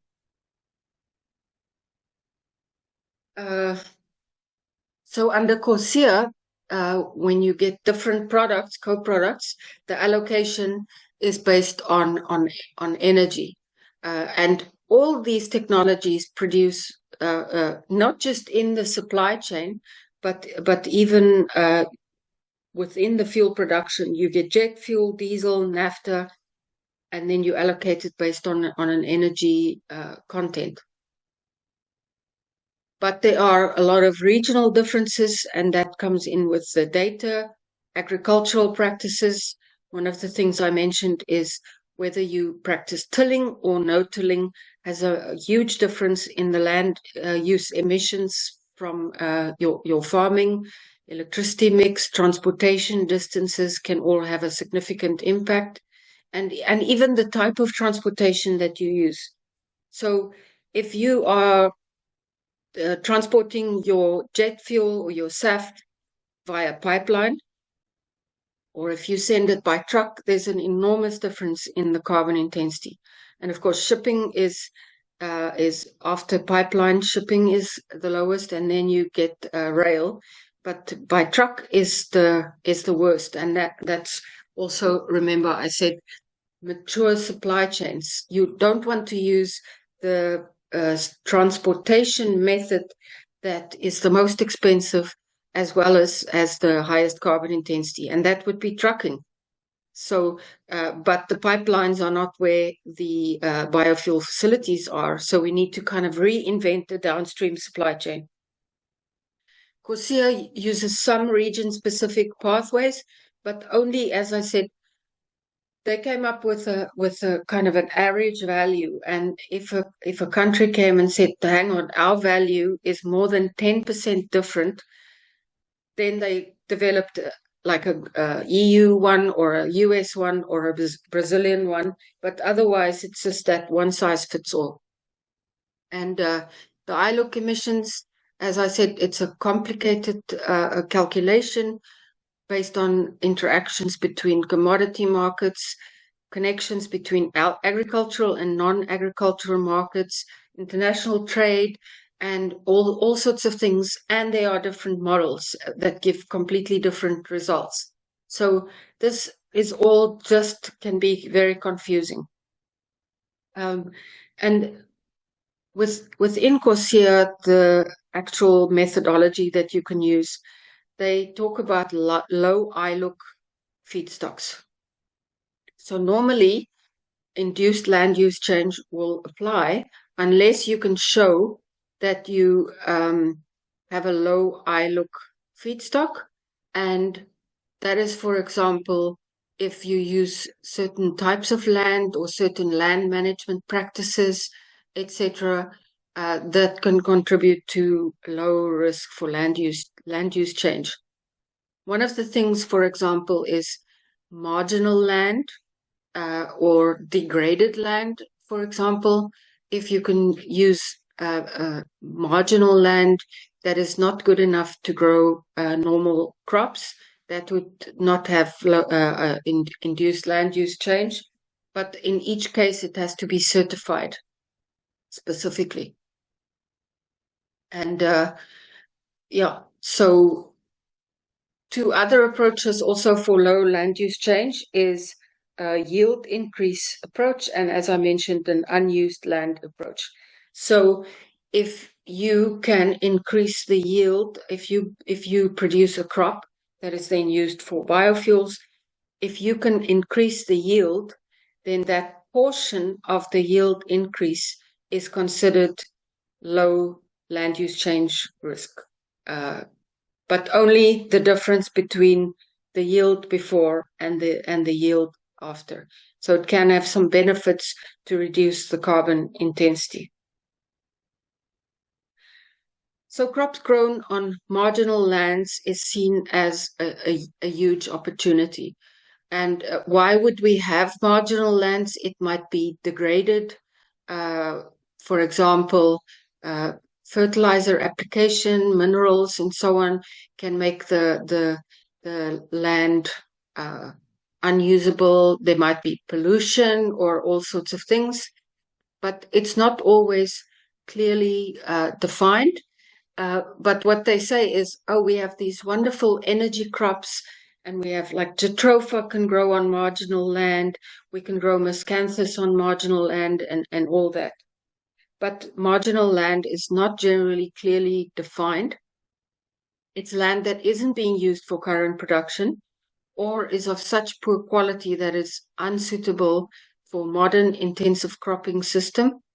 And where it gives the potential to produce biomass without displacing traditional crops. But just to put a few questions there in your mind, if the land is of such poor quality, can you actually get high yields of whatever non-food crop you're trying to grow there?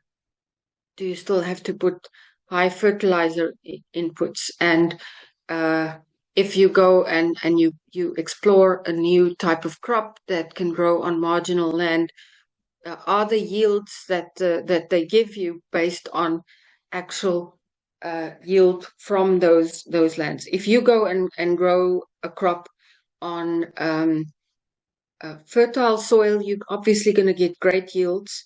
So has it been demonstrated on marginal lands, and what are the yields?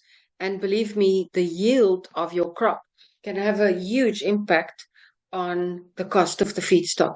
So you might be able to grow it, but if it's not actually economical, is it really a suitable feedstock for your facility? Corsia also, in their treatment of co-products, waste, residues, and byproducts, they specify, for example, that co-products would include other liquid fuels, chemicals, electricity, steam, hydrogen, and/or animal feed, with energy allocation used based on a lower heating value. But then it specifies that any emissions up to that point are not allocated to wastes or residues and byproducts that result from the supply chain of interest. So that there the value is zero from that point. So the difference here, for example, if you look at used cooking oil, it's zero, and then the transport cost to the facility is added in.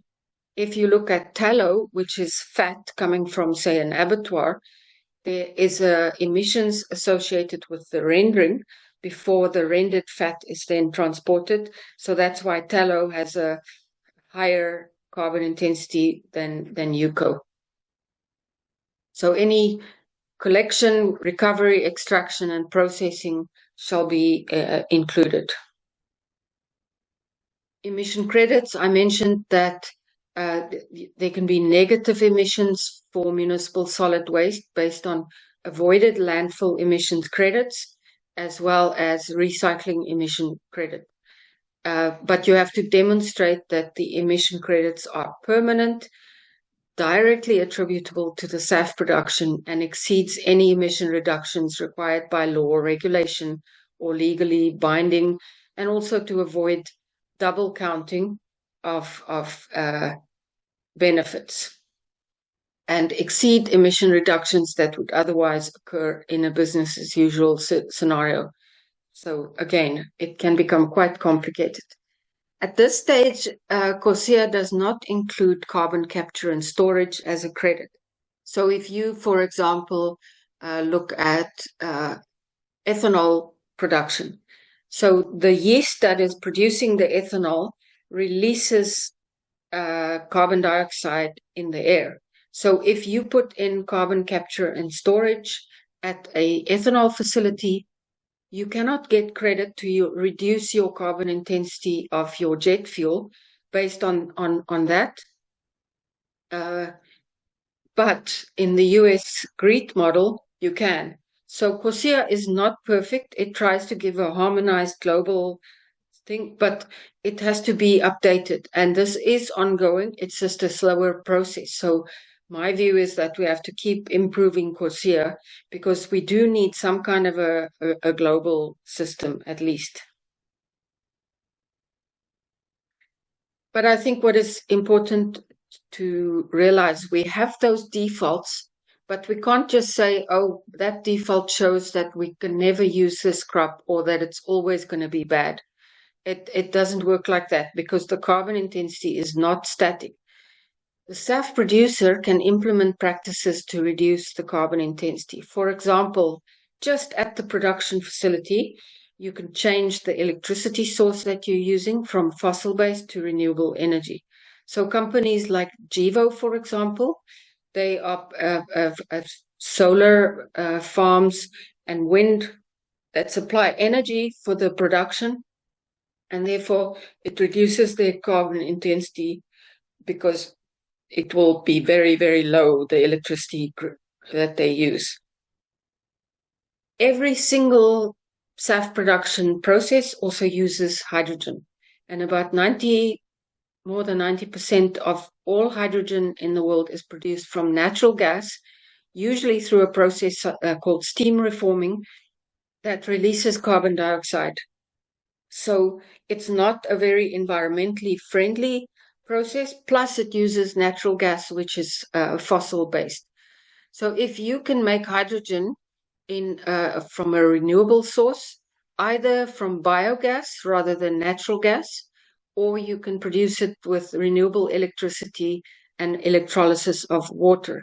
Of course, then the issue becomes the cost. So I think just a few days ago, a large biofuel producer, they were going to start producing hydrogen for their SAF facility, and they were going to install an electrolyzer, and they just cancelled that project because electrolyzers are very, very expensive, and therefore it might not make sense from an economical point of view.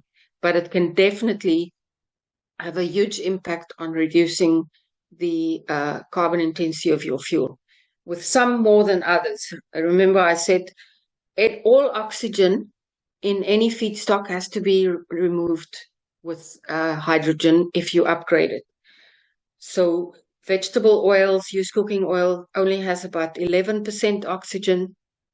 Forest biomass, agricultural residues has about 40-45% oxygen. So that just shows you for certain technologies, you're going to need more hydrogen than for others. And so the cost of the hydrogen is going to be really important, as well as the source of the hydrogen.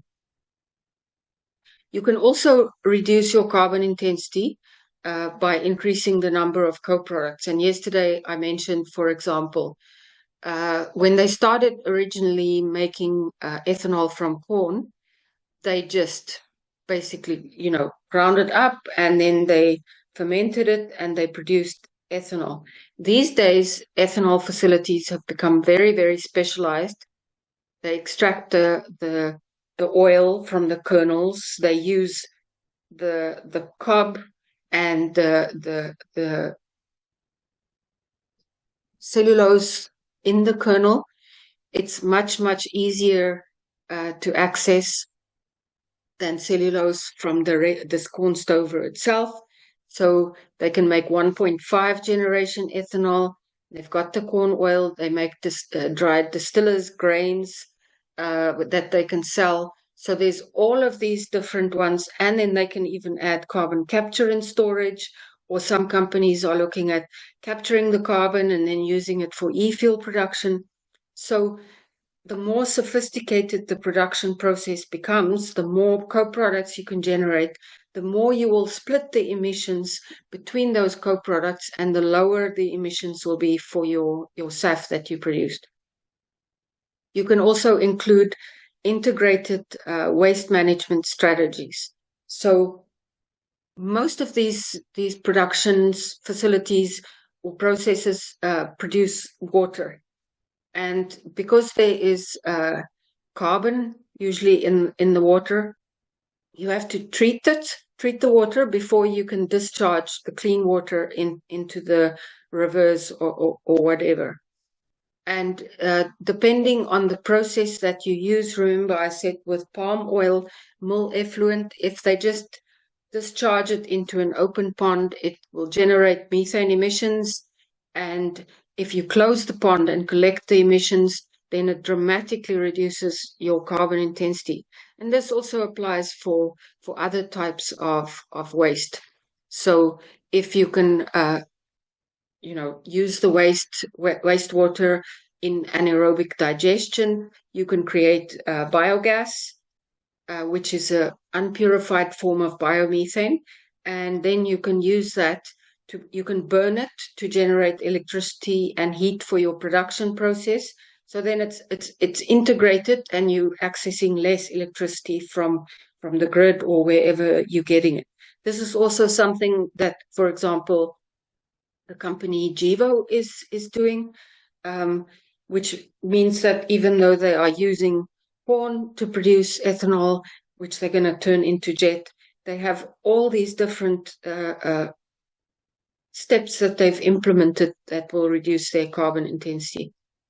Also, changing of farming practices, no-till farming. So tilling basically breaks up the soil and the structure of the soil, and as a result, it releases a lot of carbon into the air emissions. So if you are not tilling, then you are not releasing all of that. So it's a farming practice that reduces emissions. Then there's also this broad term called regenerative agriculture, and then of course including carbon capture and storage facilities at the biofuel production. And I think there's a slide about the US GREET and that whole model, because they are giving credits for some of these practices that are not available under CORSIA. So different countries approach sustainability differently. So apart from the different LCA models, we also have policy considerations, and this is political. It's a decision to say something is okay and something is not okay. It's not necessarily a measurable issue. It can be a lot about public perception and political considerations that go into the policy. So feedstocks may meet sustainability standards under CORSIA, for example, but it's not allowed in that country, for example, the EU. So I think I've shown you with the carbon intensity, the defaults, that crop-based SAF could qualify as sustainable under CORSIA and meet the emission reductions, but won't be allowed in, say, the EU to meet the SAF mandate. So it's up to any country or region to implement a stricter standard and have their policies applied. But it's not consistent, and this, it's not a universal. There are, I speak to people in that operate mainly in the EU, and they consider it a universal thing that sugarcane ethanol is not going to be good enough because it's a crop. But having just been in Brazil at a conference, there they most of those sugarcane ethanol facilities are considering either selling their ethanol to SAF facilities or building their own SAF facilities, because it is a very low carbon intensity type of SAF that you can produce. So it's a policy approach. It's not really an actual sustainability issue in many cases. So in the US, for example, they've been saying, look, we're producing all this corn ethanol. We've needed it to blend into gasoline, but the gasoline blending in the US is 10%, and they've basically reached that 10% quite some time ago, several years ago, that they've got enough ethanol to blend 10%, and they have to export their ethanol because they're producing too much ethanol. So unless they increase their ethanol production or ethanol blending limit for gasoline to 15, they've kind of reached that, what they call a blending wall. And then you also have the drive to increase electric vehicles. So the gasoline consumption is going down, and they have this excess supply of corn ethanol. So they've been arguing that they should be able to use corn ethanol. And even from a US government point of view, with the SAF Grand Challenge and all these other approaches, I think they agree that it is an opportunity. And also because corn in the US, as I said, is mainly used for animal feed, and the protein meal is actually the distiller's grains, which is fed to cattle, is much, much better for them than the starch. So that's what they've been saying in the US. And they're saying, instead of banning a crop, let's look at improving the carbon intensity to achieve greater emission reductions. So they've looked at How can we integrate carbon capture and sequestration with ethanol facilities? How can we reduce the energy required for separations and concentration of alcohols? So if you imagine when you are making alcohols, you've got the yeast in a large fermentation reactor, and it's basically water. And now to extract the ethanol, you have to separate the water from the ethanol. And this is actually one of the energy intensive processes. So if you can optimize that and find, say, a membrane separation technology that doesn't require heating to remove the alcohol, then you're reducing the energy and you're reducing the carbon intensity. Also, when you take the ethanol and you want to make jet fuel, if the catalysts are tolerant to water, you don't have to get anhydrous ethanol. You can still leave some water in the ethanol because it's not really going to affect the downstream production of SAF. Also improving agricultural practices of corn, increasing crop yields, and increasing fuel yields. And I hope you can see that it's not just a one thing. You can make differences and optimize things from feedstock cultivation all the way through production to improve the carbon intensity and also reduce the cost and optimize the whole process. So it's not can a technology work or can't it work? It's also how are you implementing this and what are you actually doing to reduce these costs? All of it can have a huge impact. So the approach in the US is completely different from the EU. They're saying, no, we're not going to ban crops. What we're going to do is improve the crops. And it also makes sense because cellulosic ethanol, as I mentioned, there were 5 commercial scale cellulosic ethanol facilities that opened up in the US, I think in between 2015 and 2018, 2019. All of them closed down in spite of huge incentives from the government, like loan guarantees and grants, in spite of the renewable fuel standard that mandated cellulosic ethanol to be blended. These companies could not make it work. It was too expensive, and they couldn't solve all the problems with the feedstock, supply chains, etc. So they closed down. So how do we commercialize an alcohol to jet process if you can't use this ethanol? It makes sense to say, okay, let's take this ethanol that is available. We optimize and perfect the alcohol to jet technology while we are looking at solving the problems related to cellulosic ethanol production. So this is quite technical. Some of you might be familiar with it, others might not. So when the Inflation Reduction came out, it said that you can earn incentives, big incentives, $1.25 per gallon of SAF, provided that you meet a 50% emission reduction. And then what happened is that it said you need to use the CORSIA method or a similar method. And then the argument was that they should be able to use the GREET model, which takes into account more of these aspects because CORSIA isn't perfect, because that would allow companies to also get the 50% reduction and earn the incentives from corn ethanol or soybean oil, etc. So after long contemplation and stuff, earlier this year, they approved what they call the 40B SAF GREET.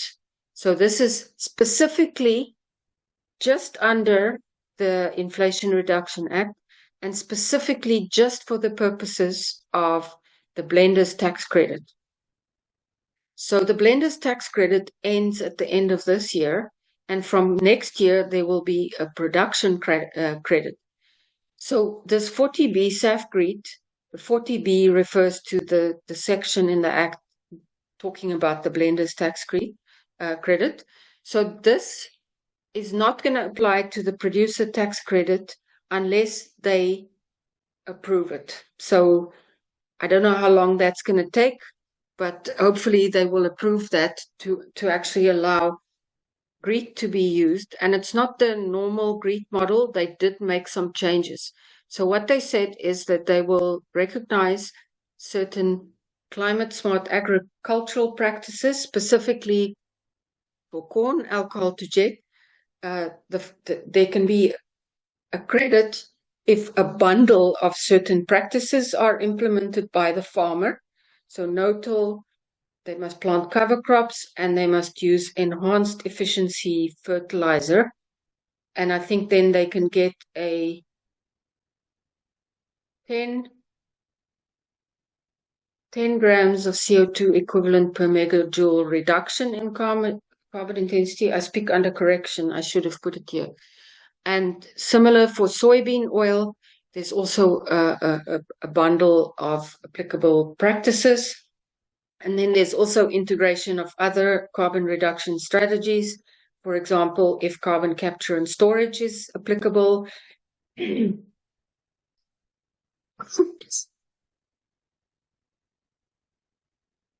If you use renewable natural gas and renewable electricity. So the general consensus was that this is not sufficient, that it's not really going to help corn or soybean farmers. And that is still, I think, what people are saying at conferences. They don't think the way this has been done is good enough, because of course they want those credits. If you buy ethanol and you make SAF that can only meet the 40% reduction, you're not going to be able to access these really, really high incentives.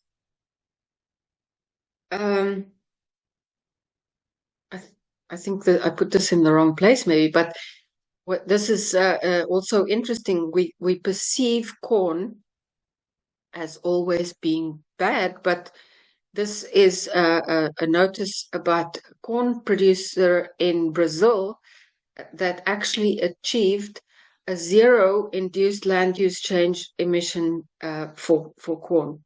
So basically, remember we saw that corn had a really large ILUC value, and so this producer can actually then get a zero ILUC value, and therefore will be producing very sustainable corn ethanol.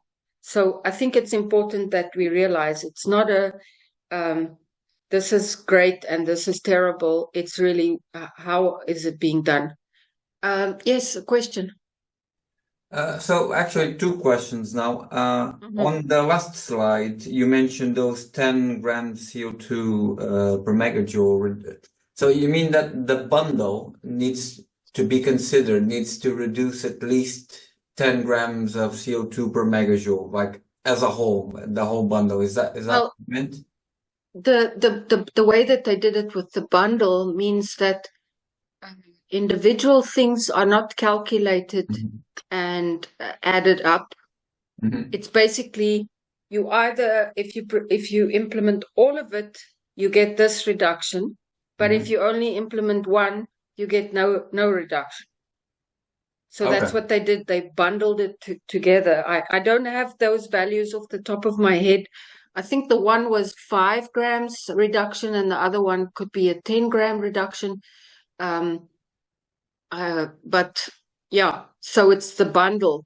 You cannot just implement one, say no-till farming, and then get a portion of that reduction. You either implement all of it or you don't get anything. Okay. And on this slide, who's this producer that got the zero land use change?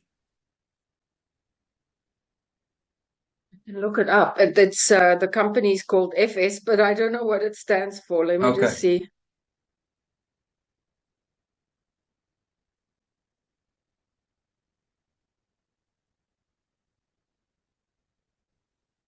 Hmm.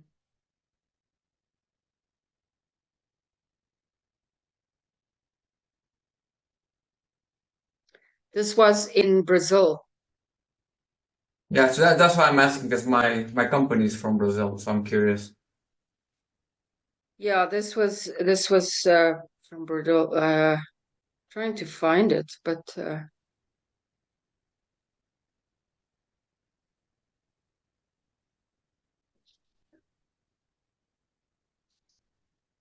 No, it's okay. I can so look it up yeah, after. It's fine. okay.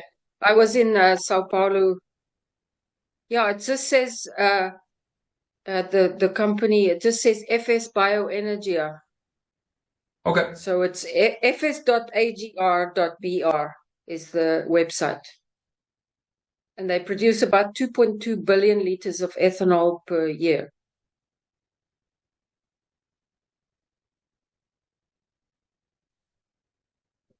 Okay, yeah, so it's really interesting, we can't just apply everything, we need to make sure, and this is important, we need to make sure that we have a set of sustainability criteria that are very good.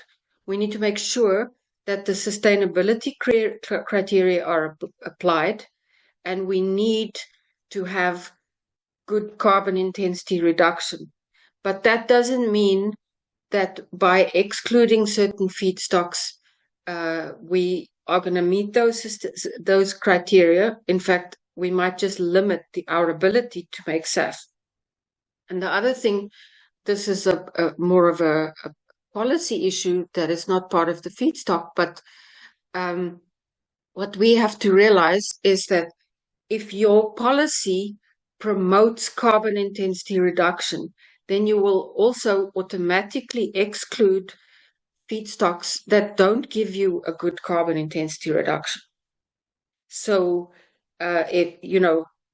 if like let's say with the Inflation Reduction Act, you can only access those incentives if you have 50% or more reduction. So automatically, feedstocks that don't give you a good reduction is not going to make it economically. It's not going to be worth it. So it automatically gets excluded.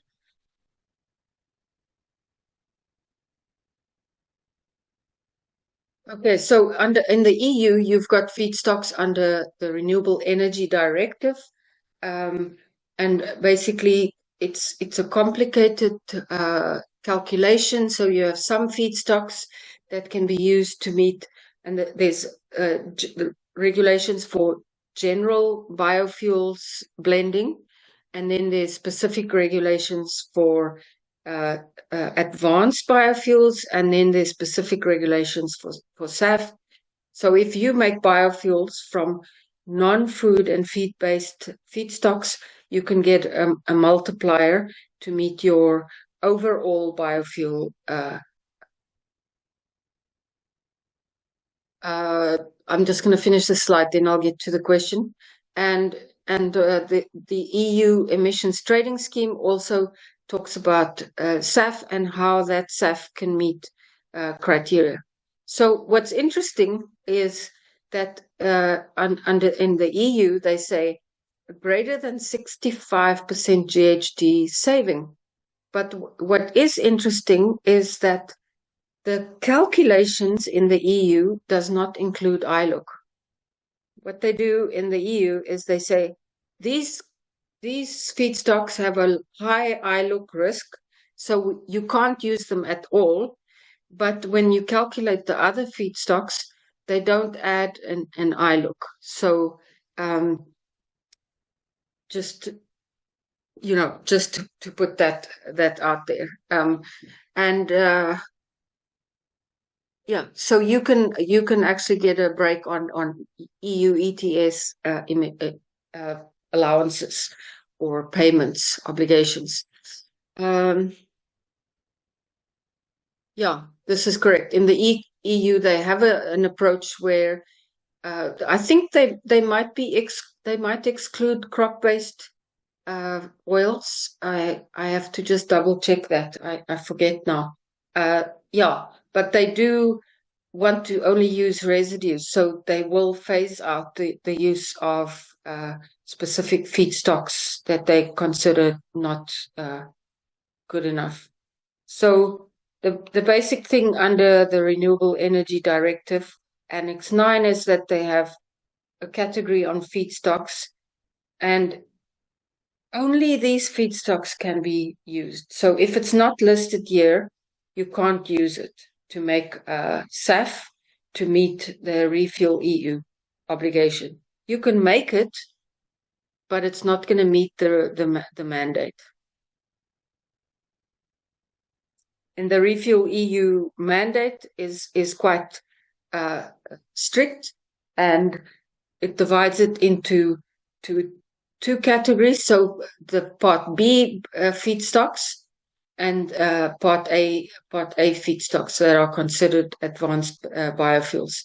So there are very substantial mandates that are going to be implemented from next year.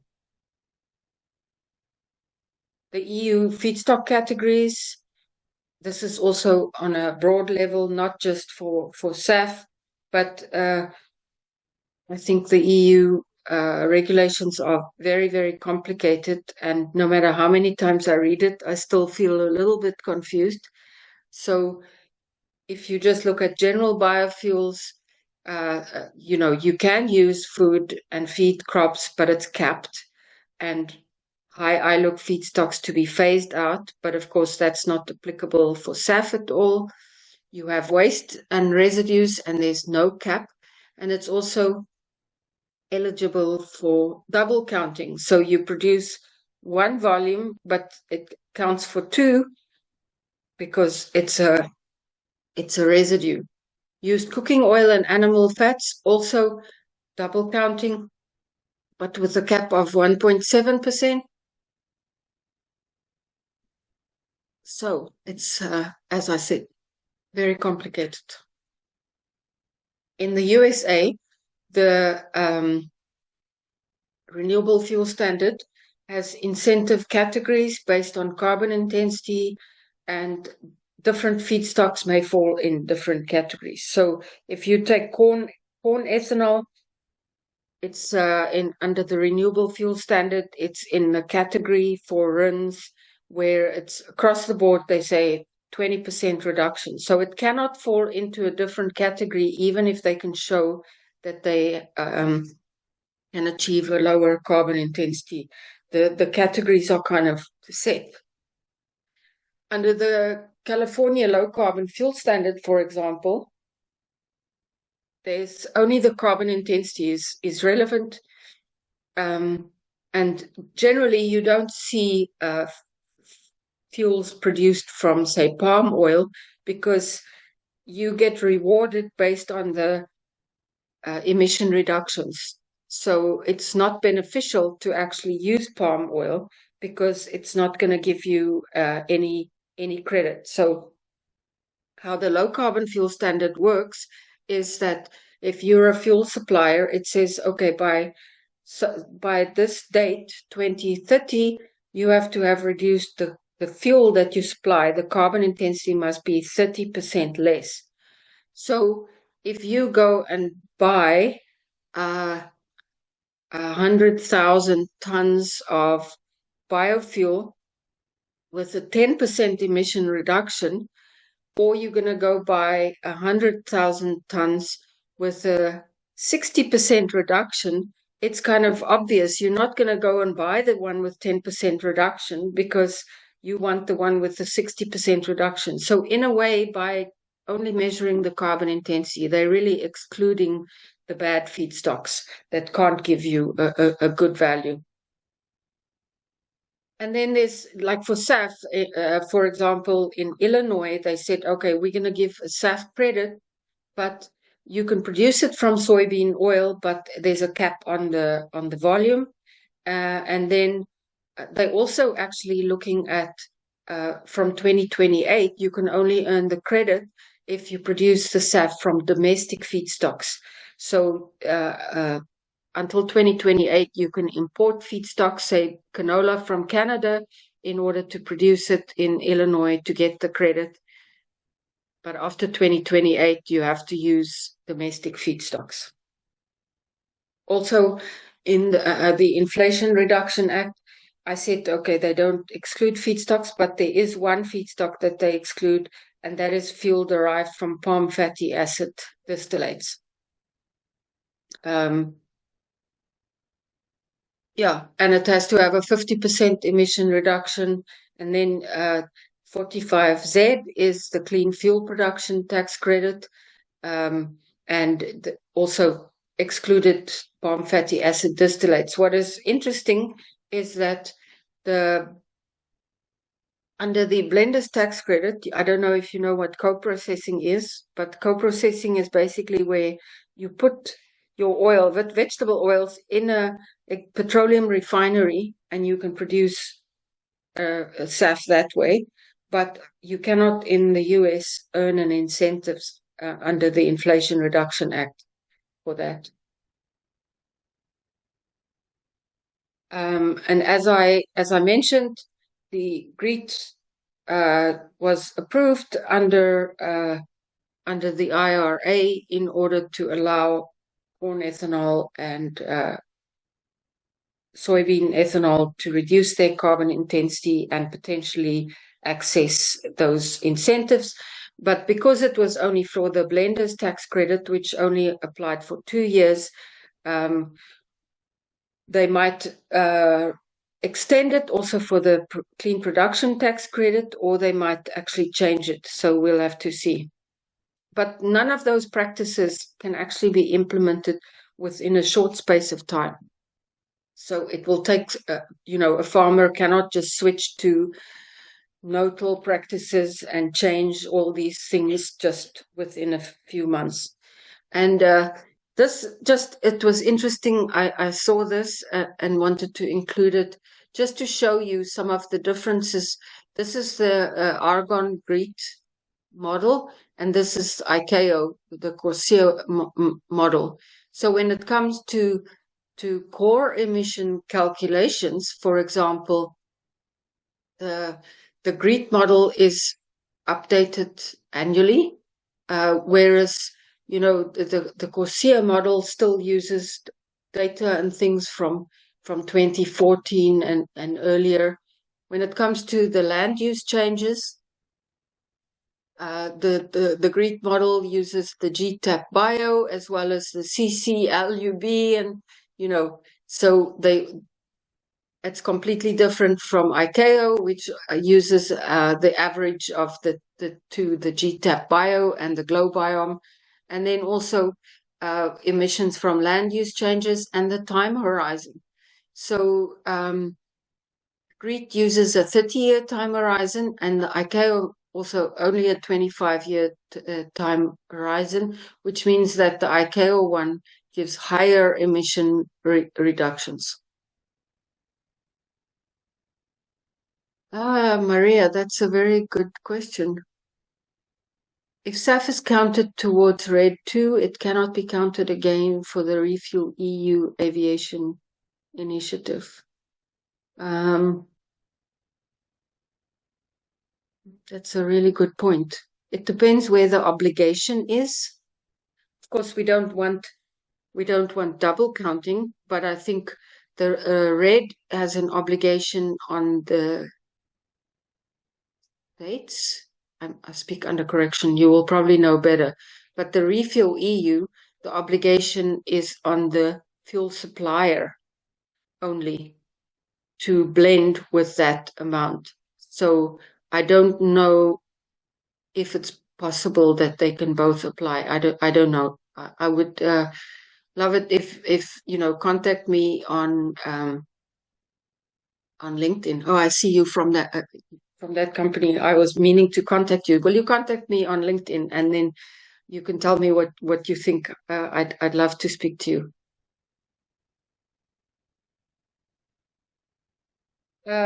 NGOs, a lot of these environmental groups have been very critical of this US approach to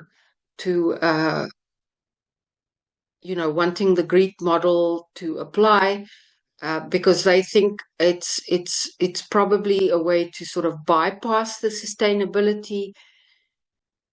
I don't agree with that. the Argonne National Lab, okay, they have, I think, 30 people working on this full time, and constantly updating this model. So I don't see how that model is actually not up to date. I think it's very up to date. So I don't think this is trying to bypass the whole system. Um, these soil practices, soil management practices like regenerative agriculture and no-till practices, does restore more carbon soil, and if you have to count everything, otherwise, it's not really accurate. So there's a question: as there is no incentive at all for producing SAF via co-processing in the US, so all refinery in US need to go for HEFA, A to J, and other pathway only if they would like to produce SAF. What is the rationale that the US don't support co-processing pathway, as it seems to be a quick implementation for SAF? Yeah, that is a really good point.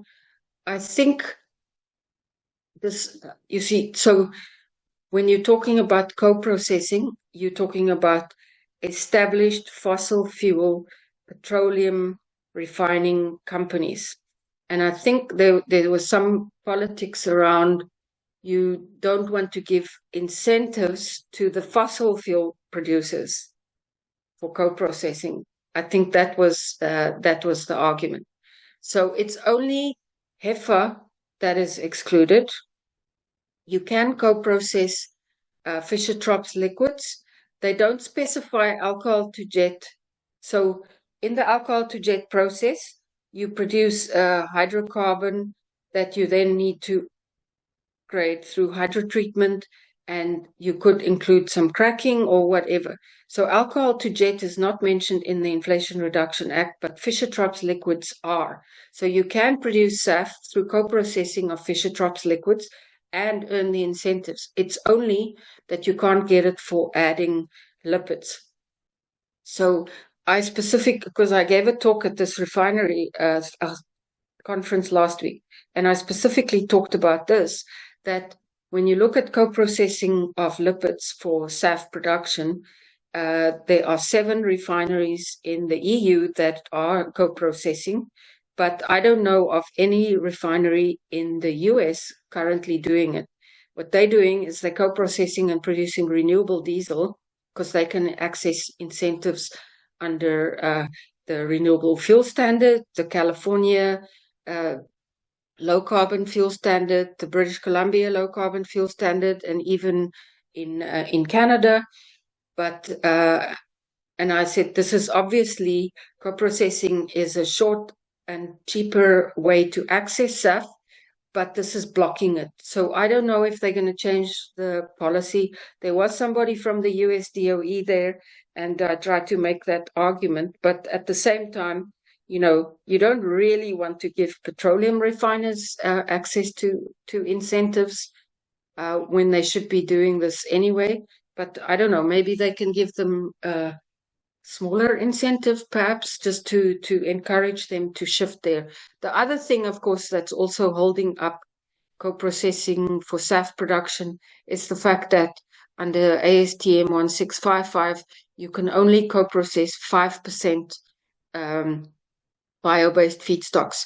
And this is a limit because the companies in the US and Canada that have been co-processing are co-processing 10% and even 20% oils and fats already to make renewable diesel. So to scale back to 5% doesn't make sense. And they are trying to get ASTM to increase that limit. So hopefully, we'll see some new developments in this area. So in the US, they've the SAF grant challenge has an impact on feedstocks, and if you are interested So the question is co-processing of higher volumes or already not approved under ASTM? So ASTM 1655 says you can co-process 5% oils and fats. You can co-process 5% Fischer-Tropsch liquids, and then you can co-process 24% hydrotreated oils and fats. So if you already hydrotreated it, then you can do 24%. But what these companies want to do is just to take the vegetable oils or used cooking oil as is and co-process 10-20%. Actually, they want 30%, but I don't think they're going to get it. So they've been talking about this at the ASTM for a couple of years already. And as far as I know, in ASTM, everybody has to approve. So they had a semi-annual general meeting, ASTM, in June, I think, and it wasn't approved, but there's another meeting coming up in December. So they might approve at least some kind of increase. Maybe it can go to 15%. And that will be good because immediately you will see that a huge increase in production of SAF through co-processing because it is cheaper. And so I think that's a huge, huge opportunity, especially with other technologies such as gasification, struggling to become commercial, alcohol to jet still in, with the Pioneer facility. I think that is a huge, huge opportunity. But it just shows you that making SAF work is a combination of a lot of different things. It's not just the feedstock, it's not just the technology. The policy brings it all together, and it's really, really important. So if you are interested in feedstocks in the US, this 2023 billion ton report, it's the fourth version of the billion ton study, and it's really, really excellent. You can also access all the data to show you exactly how much feedstock there is, the price of feedstocks, and everything. So the whole purpose of this, and this is what's good about the US, is what they did is for this SAF Grand Challenge, it's 4 different federal departments: the US Department of Energy, the US Department of Agriculture, the FAA, and there's another department that I now can't think of. Anyway, they all came together, so they have a collective goal, and the SAF Grand Challenge therefore shows you that they are all working together. And that's kind of unique from what I've seen in terms of policy development. It can address feedstock issues, it can address fuel production, it can address the certification, it all comes together. So they want 3 billion gallons by 2030 with at least a 50% reduction, and then 35 billion gallons by 2050. And there's a big focus on feedstocks and policies for feedstocks. They are looking at increasing feedstock availability. They do include crop-based feedstocks. They look at focusing on carbon intensity improvement through research. So they're funding all this kinds of research. Also, there's a huge focus on expanding oil feedstocks, such as tree oils, bush oils, algae, advanced microbial conversion of wastes to lipids. So you can actually make fatty acids by conversion of say, agricultural residues potentially. There's also incentive production programs for feedstock production, as well as crop insurance, research and development to look at these things, improving soil quality, etc. So there's energy crops, miscanthus, and so on. There's a huge focus on these things, but it's a concentrated policy initiative in order to achieve those volumes. They're also looking at feedstock supply chains and advanced supply systems. And so, yeah, I hope, just to conclude, that you've found this beneficial. and that you can see that we have many different feedstocks. And it's really important to realize that we need all the feedstocks and we need all the technologies. We cannot do that with just one feedstock. As much as we can argue for oils and fats or corn and sugarcane ethanol, we need to be able to use all these feedstocks if we're going to achieve the volumes that we have targeted. The energy density of feedstocks will impact the size and location of biorefineries. And unless we can solve this supply chain issue of densifying feedstocks and potentially creating a feedstock commodity and advanced supply chains, this will still be the case. Waste and low quality feedstocks have poor quality, and so they need more processing, and with higher infrastructure cost. There will be a limit on bio-based feedstocks. We will need a lot of renewable electricity, and if we actually excluding competitive use of electricity, if we say we first have to use renewable electricity to go completely off coal and all other fossil-based electricity, there might not be that much left for e-fuels production. And we need to focus on developing more feedstocks, not just looking at the potential.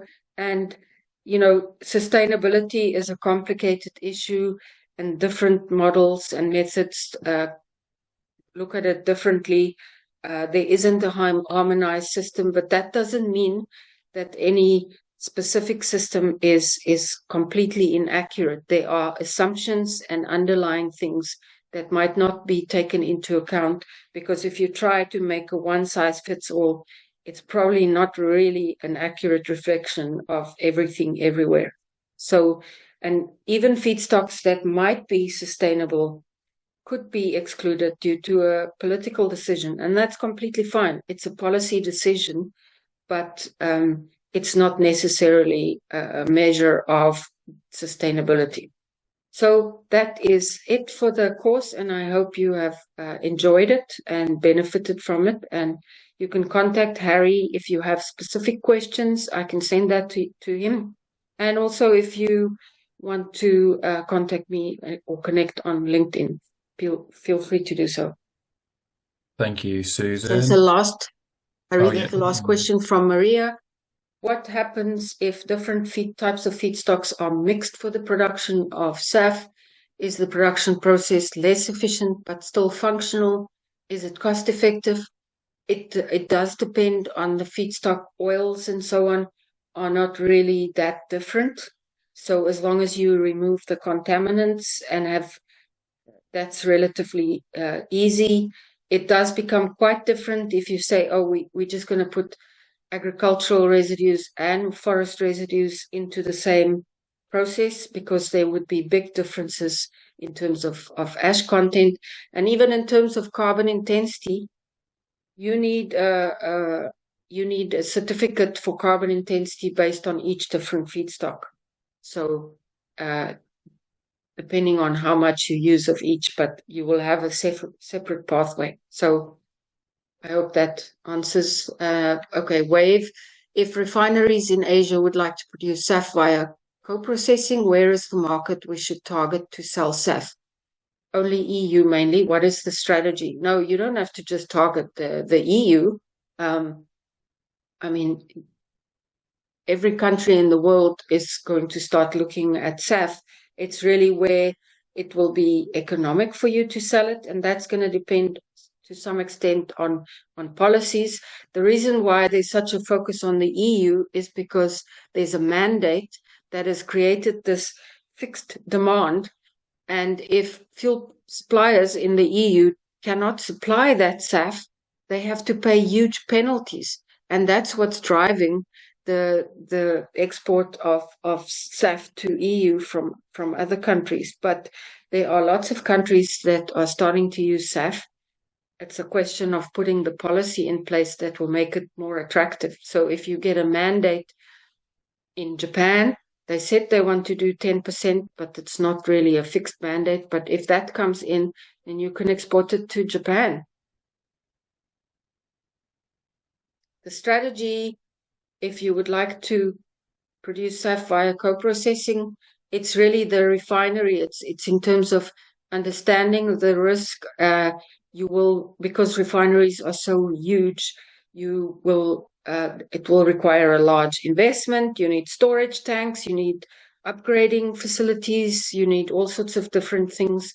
And but there are companies that kind of assist refineries with that already, and it's not actually a huge problem. They've overcome a lot of those issues. Okay, perfect. Thank you so much, Susan.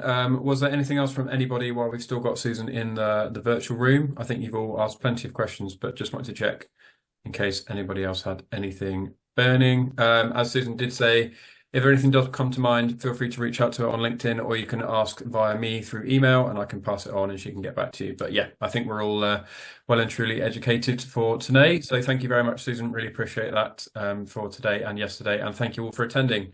As mentioned before, these sessions have been recorded, so I will upload those to our YouTube channel and send you the links when it's all been ready, so you can watch it back at any time. So yeah, if that's everything from everyone, then thank you very much for attending, and I'll see you at the next one. Thanks, everybody. Thanks, everyone. Bye-bye.